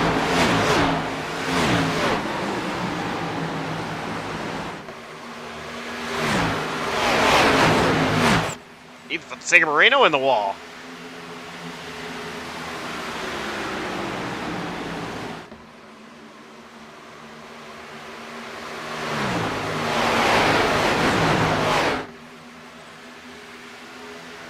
Now Thorpe trying to look to the inside. Parker blocks that. Here comes McGill.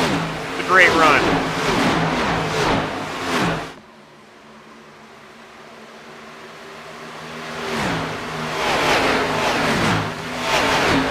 Dylan Parker powering on the outside.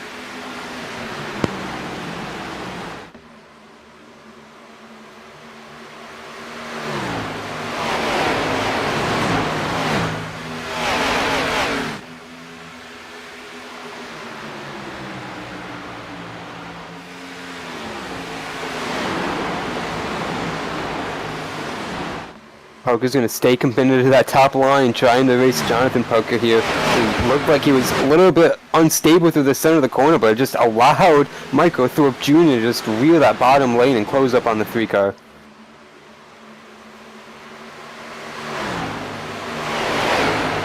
And Thorpe's going to clear Dylan Parker, but Parker looks for the crossover. And there's going to be some contact. Ooh.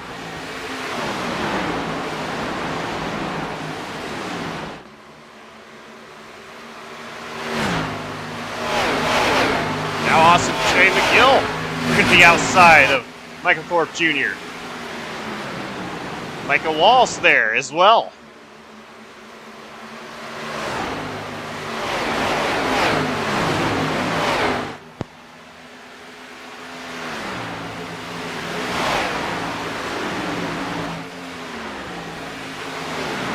Walls and McGill side by side for. Ooh. Oh man. Right in the knee lane. He's going to continue to push the envelope down the back straightaway. Now Austin McGill with a run, so Michael Walls kind of boxed in here. Yeah, McGill actually going to back out of it. Walls trying to get around Thorpe on the outside. 6 to go here at Chicagoland.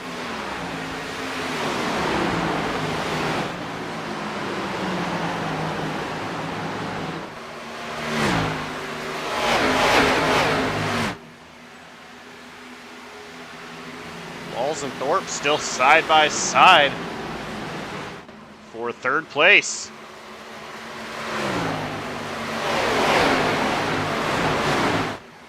Thorpe's gonna run Walls a little wide, and he's gonna spin him! Caution is out!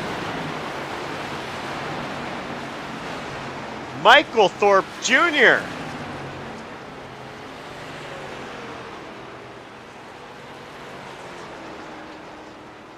Wow!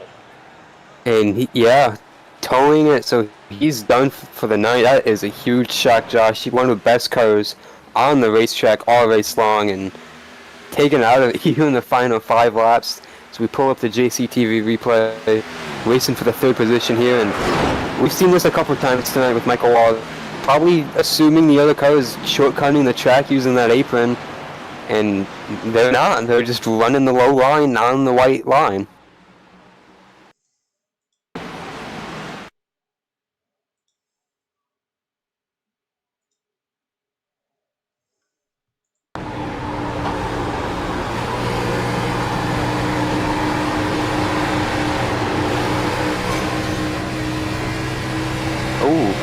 Got some. Looked like he got on the wall first, so Josh.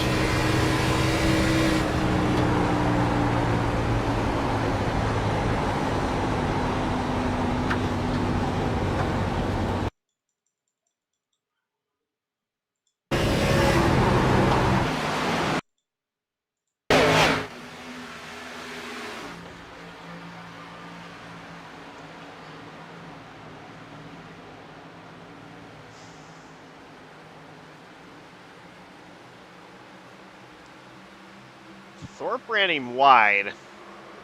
And there was the contact with the wall. And then the contact that sent Thorpe around. Meanwhile, the top 4 have stayed on the racetrack, I think, along with Ryan Bogey, while the rest of the field is pitted. And yeah, that is true. First one off pit road. It's going to be Luke Knupp.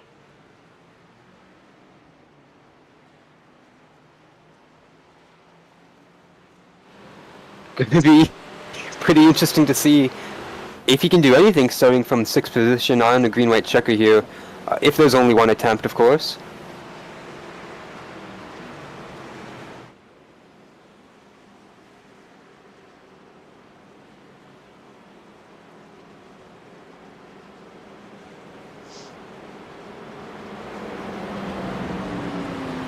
Just shaping up to be a very, very interesting Biberty 200 here tonight, Josh.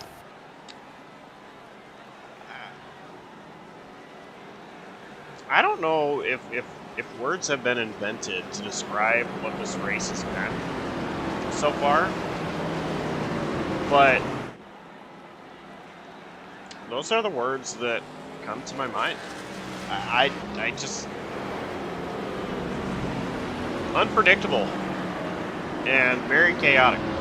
I think are two of the best descriptive words for this race.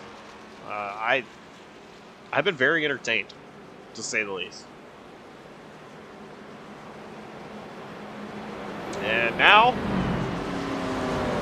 because I can, and big shout out to Cameron Caldwell and C2 Graphics for making the ATVO theme and all the. Well, that ain't gonna work because I reset ATVO. And this is not a Cameron Caldwell plan. I don't want to like big shout out to C2 Graphics and at the same time make it look bad here. No, this is not a Cam thing. This is just some glitch in the system itself. But it's not been 132 laps since Stain Cruz, Jonathan Parker, Austin J. McGill pit. It's been 30 laps. 20 laps for Micah Walls. Ryan Bogey, 19 laps. And everybody else is just down pit road.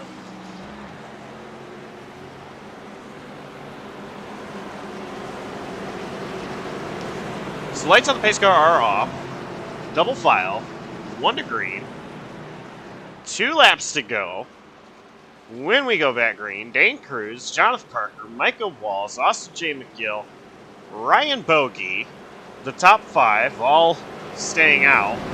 And then on 4 fresh, Dr. Feelgoods is going to be looting up, restarting at P6, Dylan Parker, P7 on the inside, and Ethan Fonseca Moreno, P8 on the outside. At this point, Adam, I'm going to say this is not our last yellow. I agree with you, unfortunately. I think this is going to be, well, how Fuse is over, this could be it right here, where everything just hits the fan. Pace car's about to pull off, and I don't know how we're going to get on the other side. And here we go. Inside the restart zone, Dane Cruz hits the loud pedal. Looks like those on the older tires. Yeah, they went, except Ryan Bogey, who kind of held up those guys on fresher tires. Held up Dylan Parker just a little bit, so he has to swing to his outside. Can't fight with Luke Nupp, and spinning in the back, Don Blazer around. And we were right, Josh.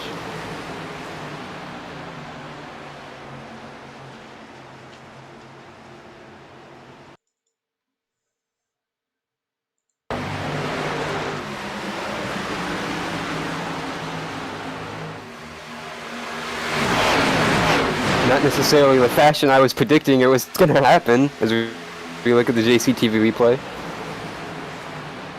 I can hear Cameron Caldwell now. Cold tires are cold.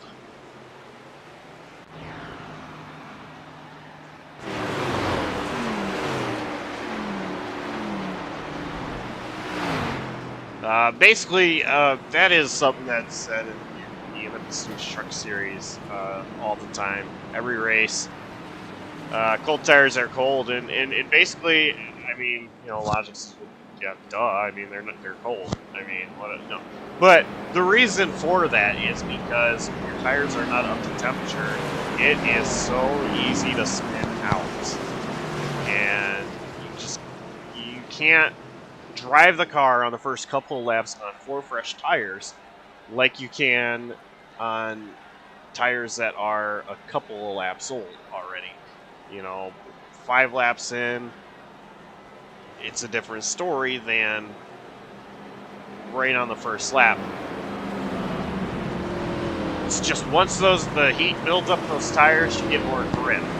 And so Don Blazer, it's I think it was a matter of tires being cold, and you know, we're at the time when drivers are pushing for everything they have or can to gain as many positions with it only being just 2 laps left.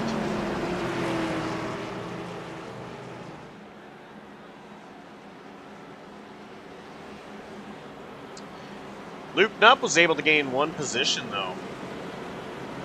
So he's going to be restarting in 5th. So it's going to be Cruz, McGill, Jonathan Parker, Walls, Knupp, and then Dylan Parker in 6th. Ryan Bogey is the one that actually fell back, losing a couple of positions. He is now in 7th.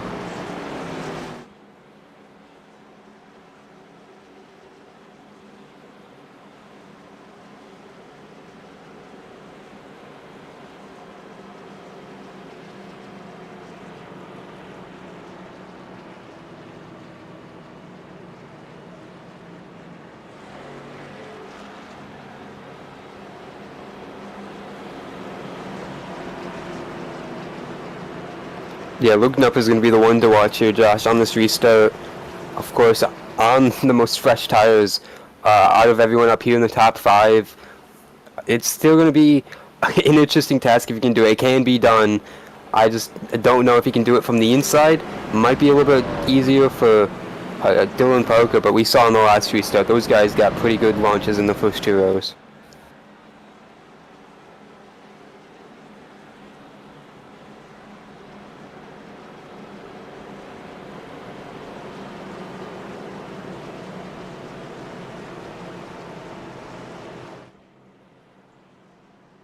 Either way, it's been a great recovery for Luke Knupp.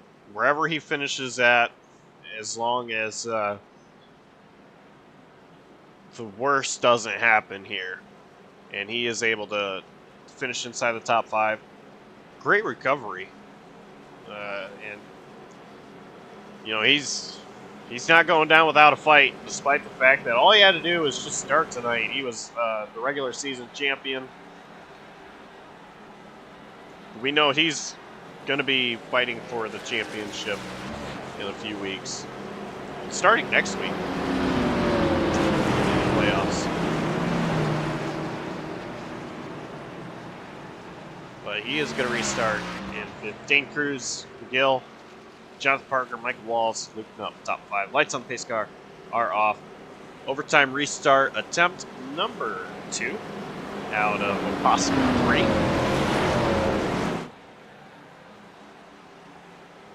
So we'll see what happens here in just a moment.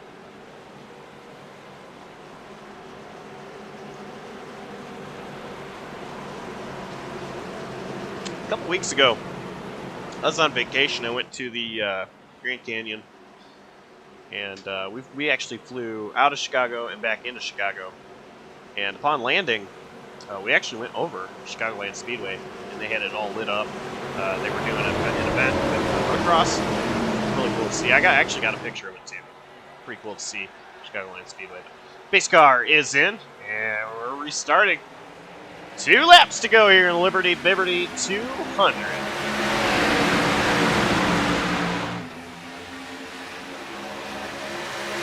Cruz gets ahead of McGill. McGill actually able to clear Jonathan Parker, get down to the bottom. Parker bobbled a little bit. Michael Wall's in the wall. He's going to spin. We stay green, and now caution is out.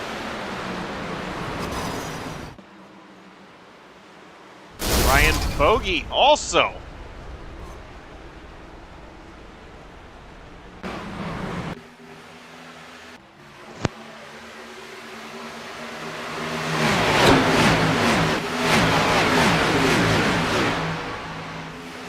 That was a wonderful angle.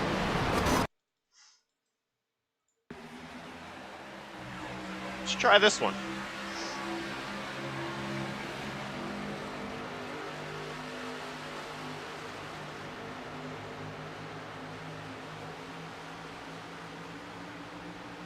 Oh man, they were 4 wide there with Jonathan Parker moving up. And I think I saw what happened to Ryan Bogey as well. I think he went around.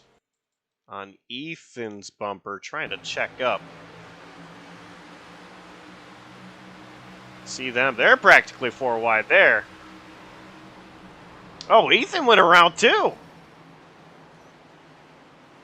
Barely tagged the wall and kept going straight.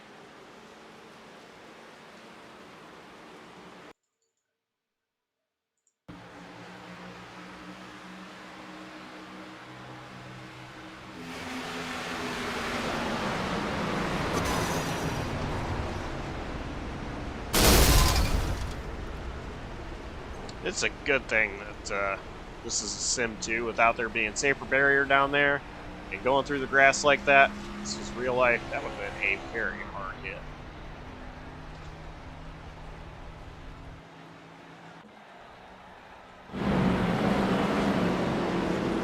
So we are under caution once again, of course. This is going to be overtime restart attempt number 3 of 3. So what's going to happen is these guys, of course, are going to restart like normal.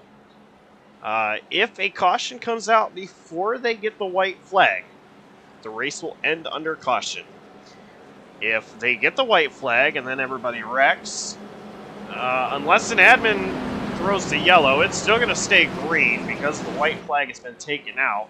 So at that point, you're just racing back to the checkered flag and hope the track is clear at the start-finish line. So if we do see that last caution come out, then it will be whoever is ahead at the time of the caution that will take the win. It's going to be Dane Cruz, Austin J. McGill, Jonathan Parker, and Luke Knupp. Luke Knupp moved up another position. He's going to restart on the outside of row 2. Honestly, if I'm on fresh tires and I can't be the leader or second, I think I want to be in 4th place.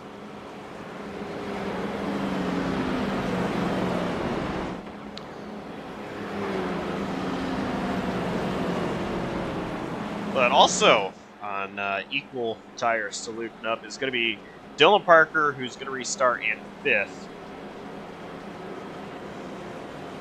So we'll see, I mean, how all this pans out. We could go green for 2 laps, or we can have a caution come out and see who finishes where that way.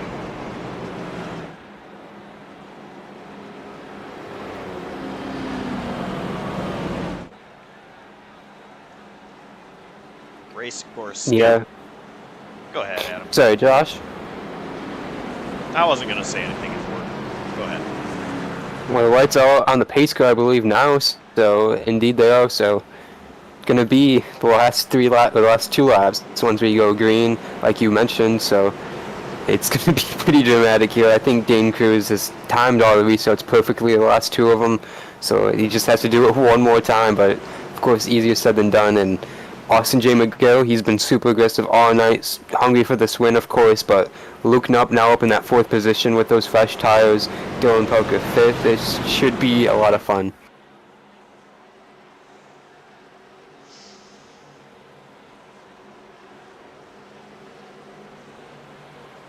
I don't know if we're going to see organized chaos or what we're going to see here. We get the green flag.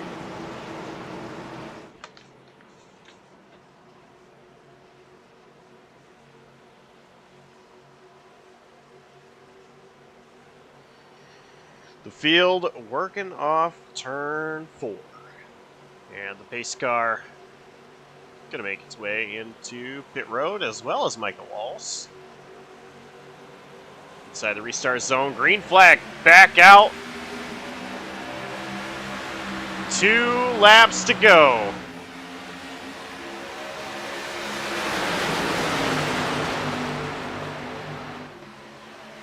Here comes McGill. Looking to the outside, Cruz. Cruz gonna get loose. McGill is there. Dylan Parker taking it 3 wide. Here comes those fresh tires from that 3 machine. And Dylan Parker now gonna try to cruise away from this White flag is waving one more time around here, Chicagoland. As McGill tries to hold on. Yeah, looping up to third, almost got to the outside of McGill down the front straightaway.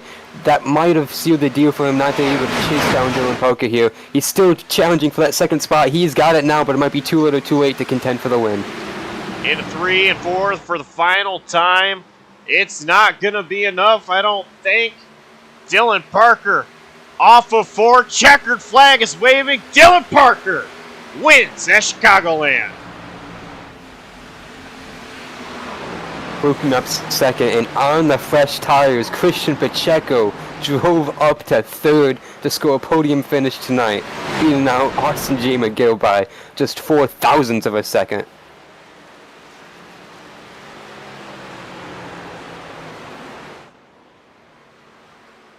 Well, Dawson Allen's picked to win one. And I'm going to include him as my pick to win as well, because I feel like Dawson's pick shouldn't have counted.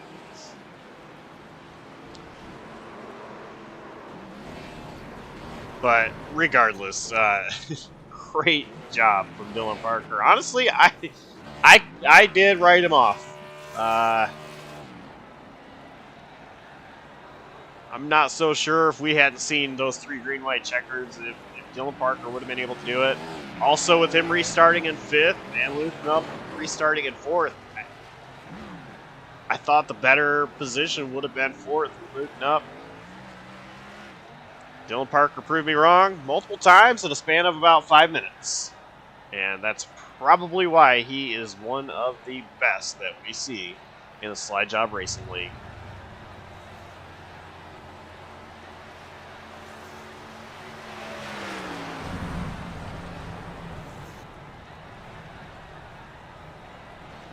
Yeah, you mentioned Josh, those 3 green-white checkers. I really do think that helped a lot. We saw that first attempt at overtime, and the front 4 were just gone. Dane Cruz did everything he had to, and it was just a small mistake in the back that led to another restart, and then another incident, and then so on. And it was just just the way the races fall out.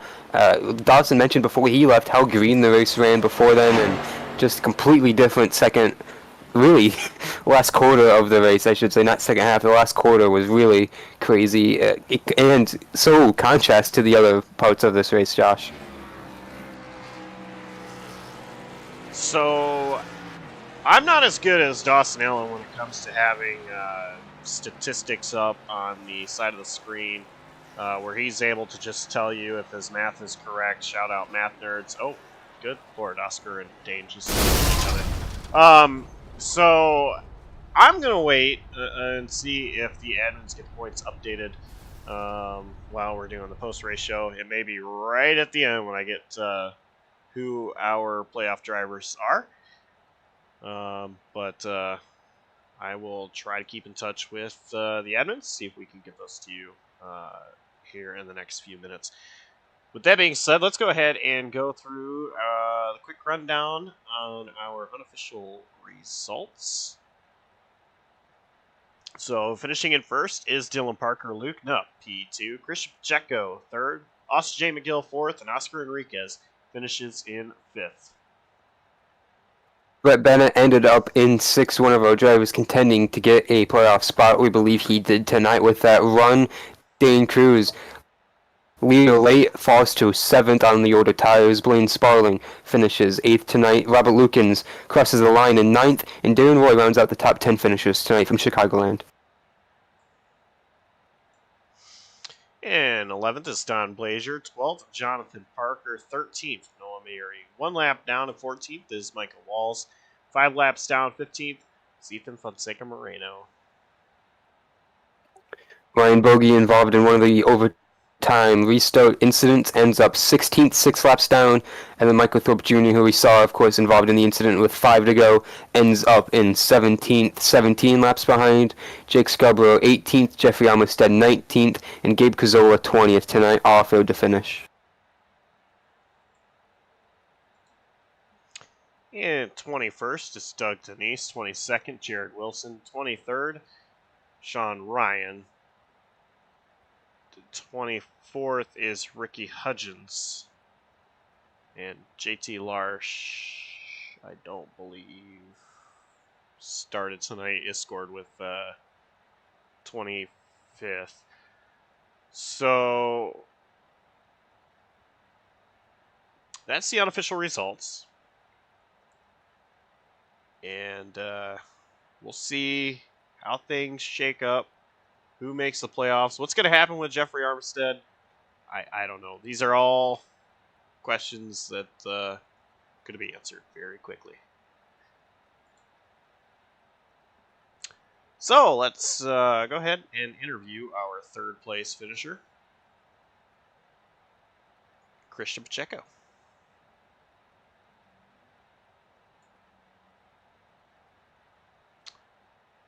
Hey, Christian. First of all, a third place finish. I really don't know how you did it, but I'm going to guess it was fresh tires and some of those cautions coming out, helping you get up there. Yeah. What I was... think I found a strategy for these races. I think every time I run up front, I end up getting a bad finish. So I think if I just did what I did tonight and run 18th all race, I'll just get a good finish every week. It's actually not a bad strategy if it works. If it does, let me know, because I might have to try that myself. Yeah. But third place finish, great finishing position. And the one unfortunate thing, though, is you are not going to make the playoffs. Did everything you had to do there at the end. Just, how was this race overall for you? I mean, I was bad the whole race. I hit the wall like everyone else was hitting it, and I got a ton of damage from it. So my car was bad for basically after lap 30 or so. And then, those cautions came out. I got the wave around, and then the other caution came out. And then I took fresh tires like everyone else, and we finally got one restart where I could actually show what I was good at today, which was being fast in the short run. But I needed to win, so third place is great, but it is not what I needed. So we shift to the next few weeks. You really don't have anything, I guess, to really worry about as far as trying to battle for a championship. So does this kind of open up the door, like, instead of trying to fight for points, spend the next few weeks just doing what it takes to try something different, to see about getting a win and gaining some momentum for next season? Yeah, I think it'll just kind of be about the dash for cash stuff. If I could kind of maybe do good in that aspect. In terms of all the people who didn't make the playoffs that raced consistently, I've ran consistently the best out of all of them, so hopefully that'll continue. But no, it sucks that earlier in the season that when I was having top 5 runs, I just got involved in incidents that weren't my fault, and I mean that's what ultimately kind of made it to where I couldn't make the playoffs. All right, well, third place run, any sponsor or shout outs you'd like to give? Just shout out to everyone, JBM, T1A, Johnny Parker, Jared, Micah, Gabe, Bogey, everyone else, and hopefully we can go out here in the next couple of weeks and do good. All right, well, congrats on a podium finish, and we'll see you next time out. Yep, thank you. Third place finisher, Christian Pacheco.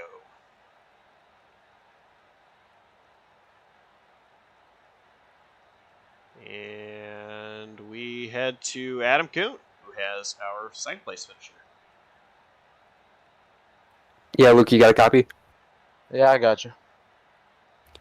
Well, like Josh mentioned, second place finish tonight. You were on the strategy of the fresher tires late before the overtime restarts. Got 3 attempts at them. What could have played differently in your opinion so you could have stayed in front of Dylan there and contended for that win maybe on the last lap? Yeah, I was sleeping on the restart, the final one. That hurt me.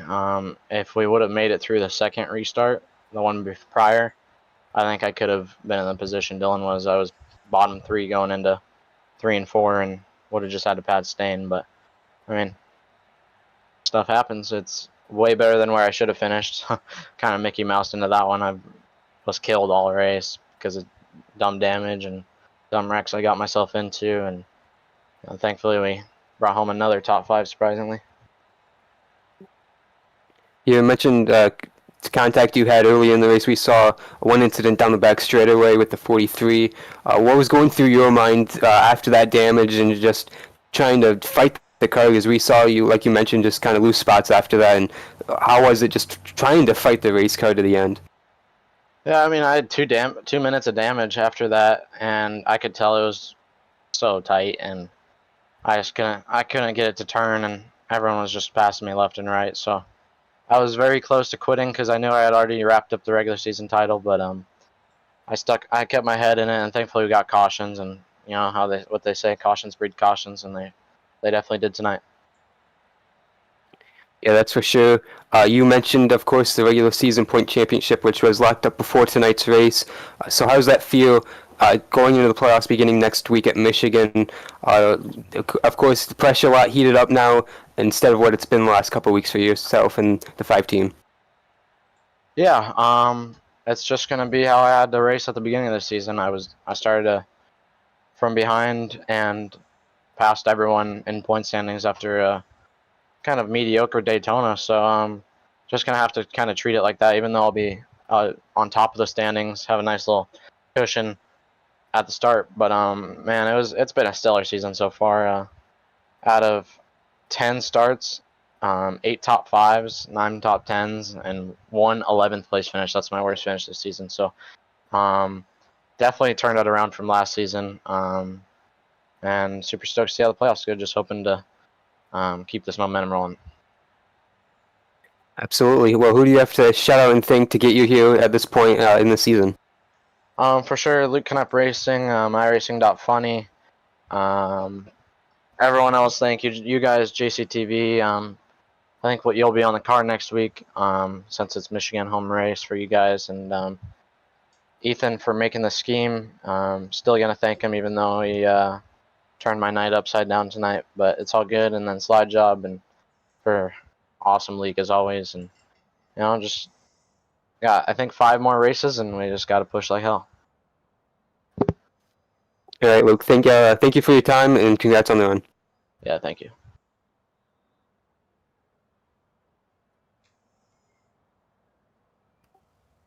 That was our second place finisher tonight, Luke Knupp, as Dawson would say. Before I turn it to you, Josh, in Victory Lane, want to shout out, as always, Andrew Elias for being a great JCTV fan.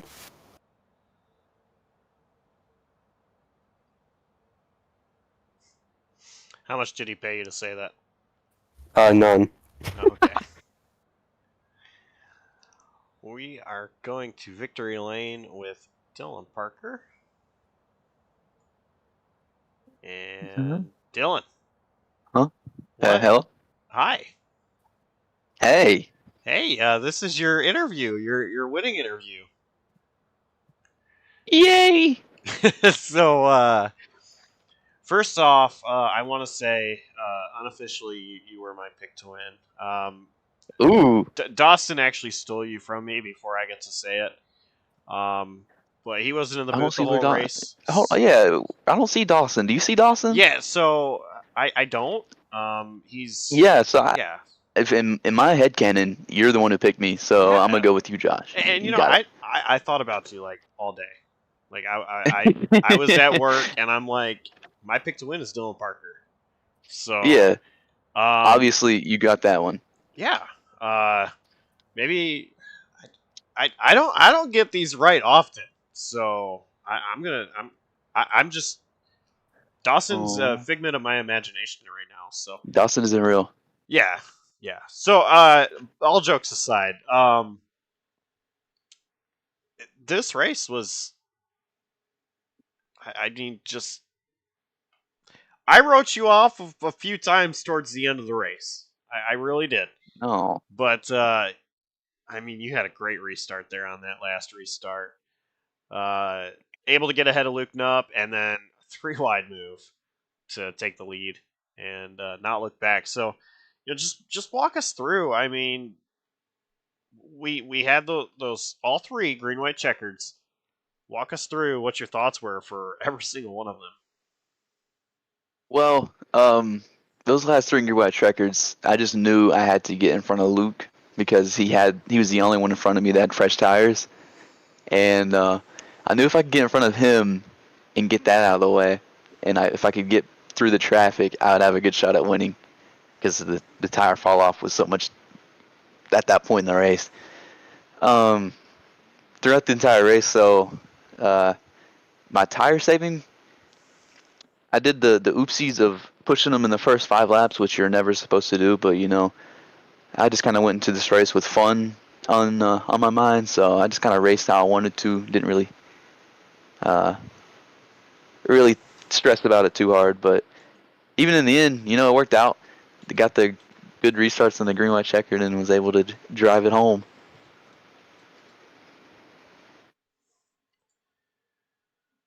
So it was you got past Luke to get you into that position. Was it a sigh of relief knowing that you were ahead of him? But I mean, still at the same point, you still had to go and get past everybody else.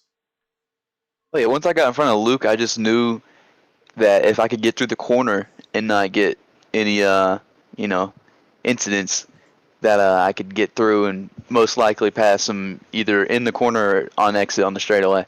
It was just whether or not if I could manage it. So it worked out pretty good because I was able to get that run off the exit of turn 2 and took it all the way down the backstretch. So yeah, once I got in front of Luke and up though, uh, I knew that the hardest part of my job was done. All right, so I want to be done talking about this race, and we're going to bring up the past just for a moment. So last season, and it's crazy to think about that we're already talking about the playoffs for this season. But last season, you had that big penalty, which ultimately took you out of contention, and then into the playoffs you went and just absolutely dominated. This season, you're in the playoffs again, and focusing forward. What is what's the mindset now? Last season it was you were out, you were going racing for wins, and well, wins you got. Now it's racing for a championship. Um, Definitely staying under the radar because that penalty last season, you know, it wasn't the smartest move on my part. So this season, I'm just gonna go in. I'm just gonna go ahead, just fly under the radar, try to get some top fives and finish the races because finishing the races in this format is the best way to win the championship. And I'd really like to get another one here this season. Um, I, it's not been the flashiest season in my slide job career, but it's been a quiet one, I'd say, compared to some others. So just gonna look at just getting the laps, not wrecking, keeping the car clean, and finishing the races. So I don't really think. Yeah, I know for a fact that I'm not going to do anything like I did last season because that penalty was insane.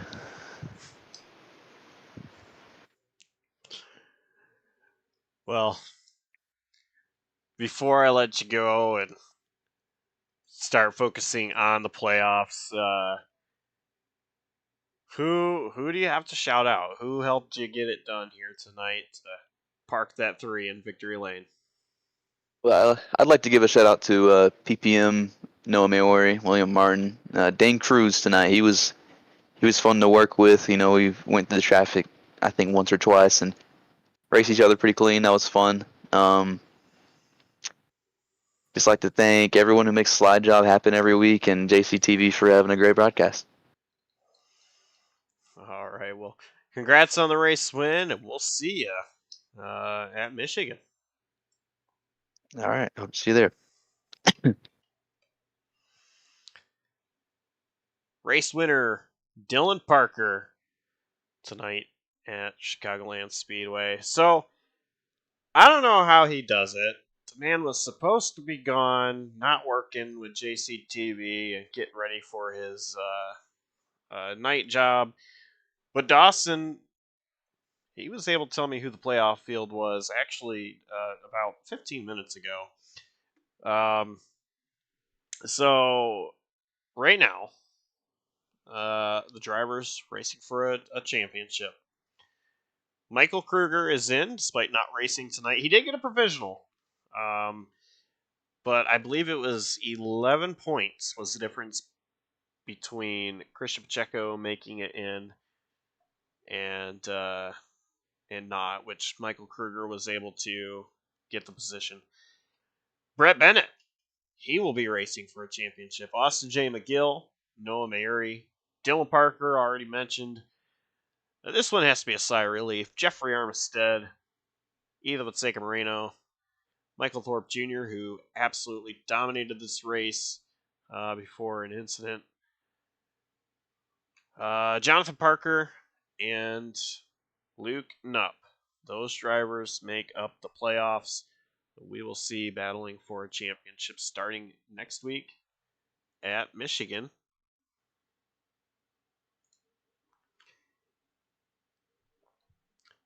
Playoff races are Michigan, Watkins Glen, 2008 version of Atlanta, and Talladega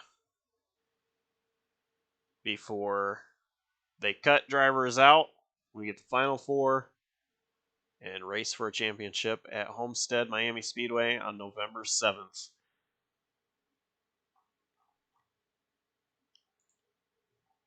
Adam Kuhn checked out early, so it's just me flying solo. But actually, I'm not sure. There is somebody else in here. I don't know if he wants an interview. Michael, do you want an English is hard. An interview? Yeah, why not? All right. Well, I don't know if you heard my interview with Dylan, but with Dawson Allen taking Dylan Parker, I did choose you. Actually, you were my actual pick to win, and you looked really good out there. Thanks, man. Definitely unfortunate, man. Gotta say that is definitely one of the best drive I've had in the league. Well, definitely unfortunate, but after the wreck, my dad called me. Told me don't worry about it. Did good. And I drove my heart out. And he was proud of me. That almost brought me to tears. And really wanted to win this race. Hometown track. And I don't know, just really brought me to tears. Yeah, I know very much whenever I race at Michigan, that's the track I always want to perform my best at because that is my home track, and it is such heartbreaking, especially in races like this. Go out there, win the pole. You did an incredible job out there, and I'll tell you, I really hate to see that happen to you. Thank you, Josh. But a bigger picture here, but we're in the playoffs. Me and Austin both are gonna try our hardest, bring home championship back home with the boys, and hopefully stay consistent. I know I've been winless for the past 2 seasons now, past 8 season. But if I have another drive like that, I guarantee you I'm going to get that win. Yeah, and this track, I mean, it's an older surface. Actually, really reminds me of a smaller Michigan in a lot of ways. Very well could be next week. It's definitely one of the oldest surfaces, and I tend to do great on old surfaces and concrete tracks, so hopefully, I think I don't know if it's Dover's on the schedule or not, but if it is, oh well, Older Land is on the schedule, so hopefully get a win there. I know how to drive that track pretty well. And, yeah, hopefully can go get a W. Well, who do you have to give a shout out to? Who's your sponsors and shout outs? Well, want to thank you first off, my dad, for sticking with me and watching the races week in, week out. Want to thank the GA boys for keeping me on my head and having my back, keeping me on track and everything. It's been hard this season, just trying to stay being so close, top five consistently, and not a win. It's just been keeping my head straight, and want to continue to. Actually, want to thank Ansel for continuing our partnership with the team. So appreciate the guys over there. And thank you, John, for always, betting on me and broadcasting for the league. Yeah, not the race finish at all. Michael Thorpe Jr. wanted, bringing it home in. I just saw it. 17th. So I think that's going to do it from us here at Chicagoland. Next week, of course, playoffs start at Michigan, track that I absolutely love. Looking forward to that one. And Thursday, the Coast to Coast Cup Series, they head to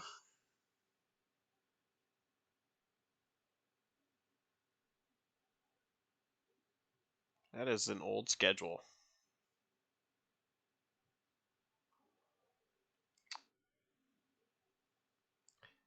They head to a track that we're going to race at. And more action on Saturday night for the In the Pits News Truck Series as they race at Chicagoland, where first round of the playoffs will be ended. Some drivers will be eliminated, and then we'll head to the round of 7. So we're gonna have 3 drivers eliminated this Saturday night, and it'll be right here, at Chicagoland Speedway. So with that being said, thanks to everybody. Adam Kuhn, Dawson Allen for being in the booth. Those guys are some of the best. And actually, one more announcement. So, the Dash for Cash qualification was tonight, and so no cash was actually won tonight. It's just I believe, top 4 finishers that are not in the playoffs qualifying for the Dash for Cash. So, how it's going to work is next week, Christian Pacheco, Oscar Enriquez, Dane Cruz, and Blaine Sparling will race for the Dash for Cash. And I've actually had a couple of different formats. I'm not 100% sure what format they're racing with this year, or this season rather. But Pacheco, Enriquez, Cruz, and Sparling will be the 4 competing for the Dash for Cash. On behalf of everybody at JCTV, and all the work that gets put in, all the guys behind Slide Job Racing League, all the drivers, fans watching at home. We thank you so much for tuning in. And this definitely wouldn't happen without you guys. I'm Josh Coppernoll, signing off, saying so long. We'll see you Thursday night for the SAC Coast to Coast Cup Series.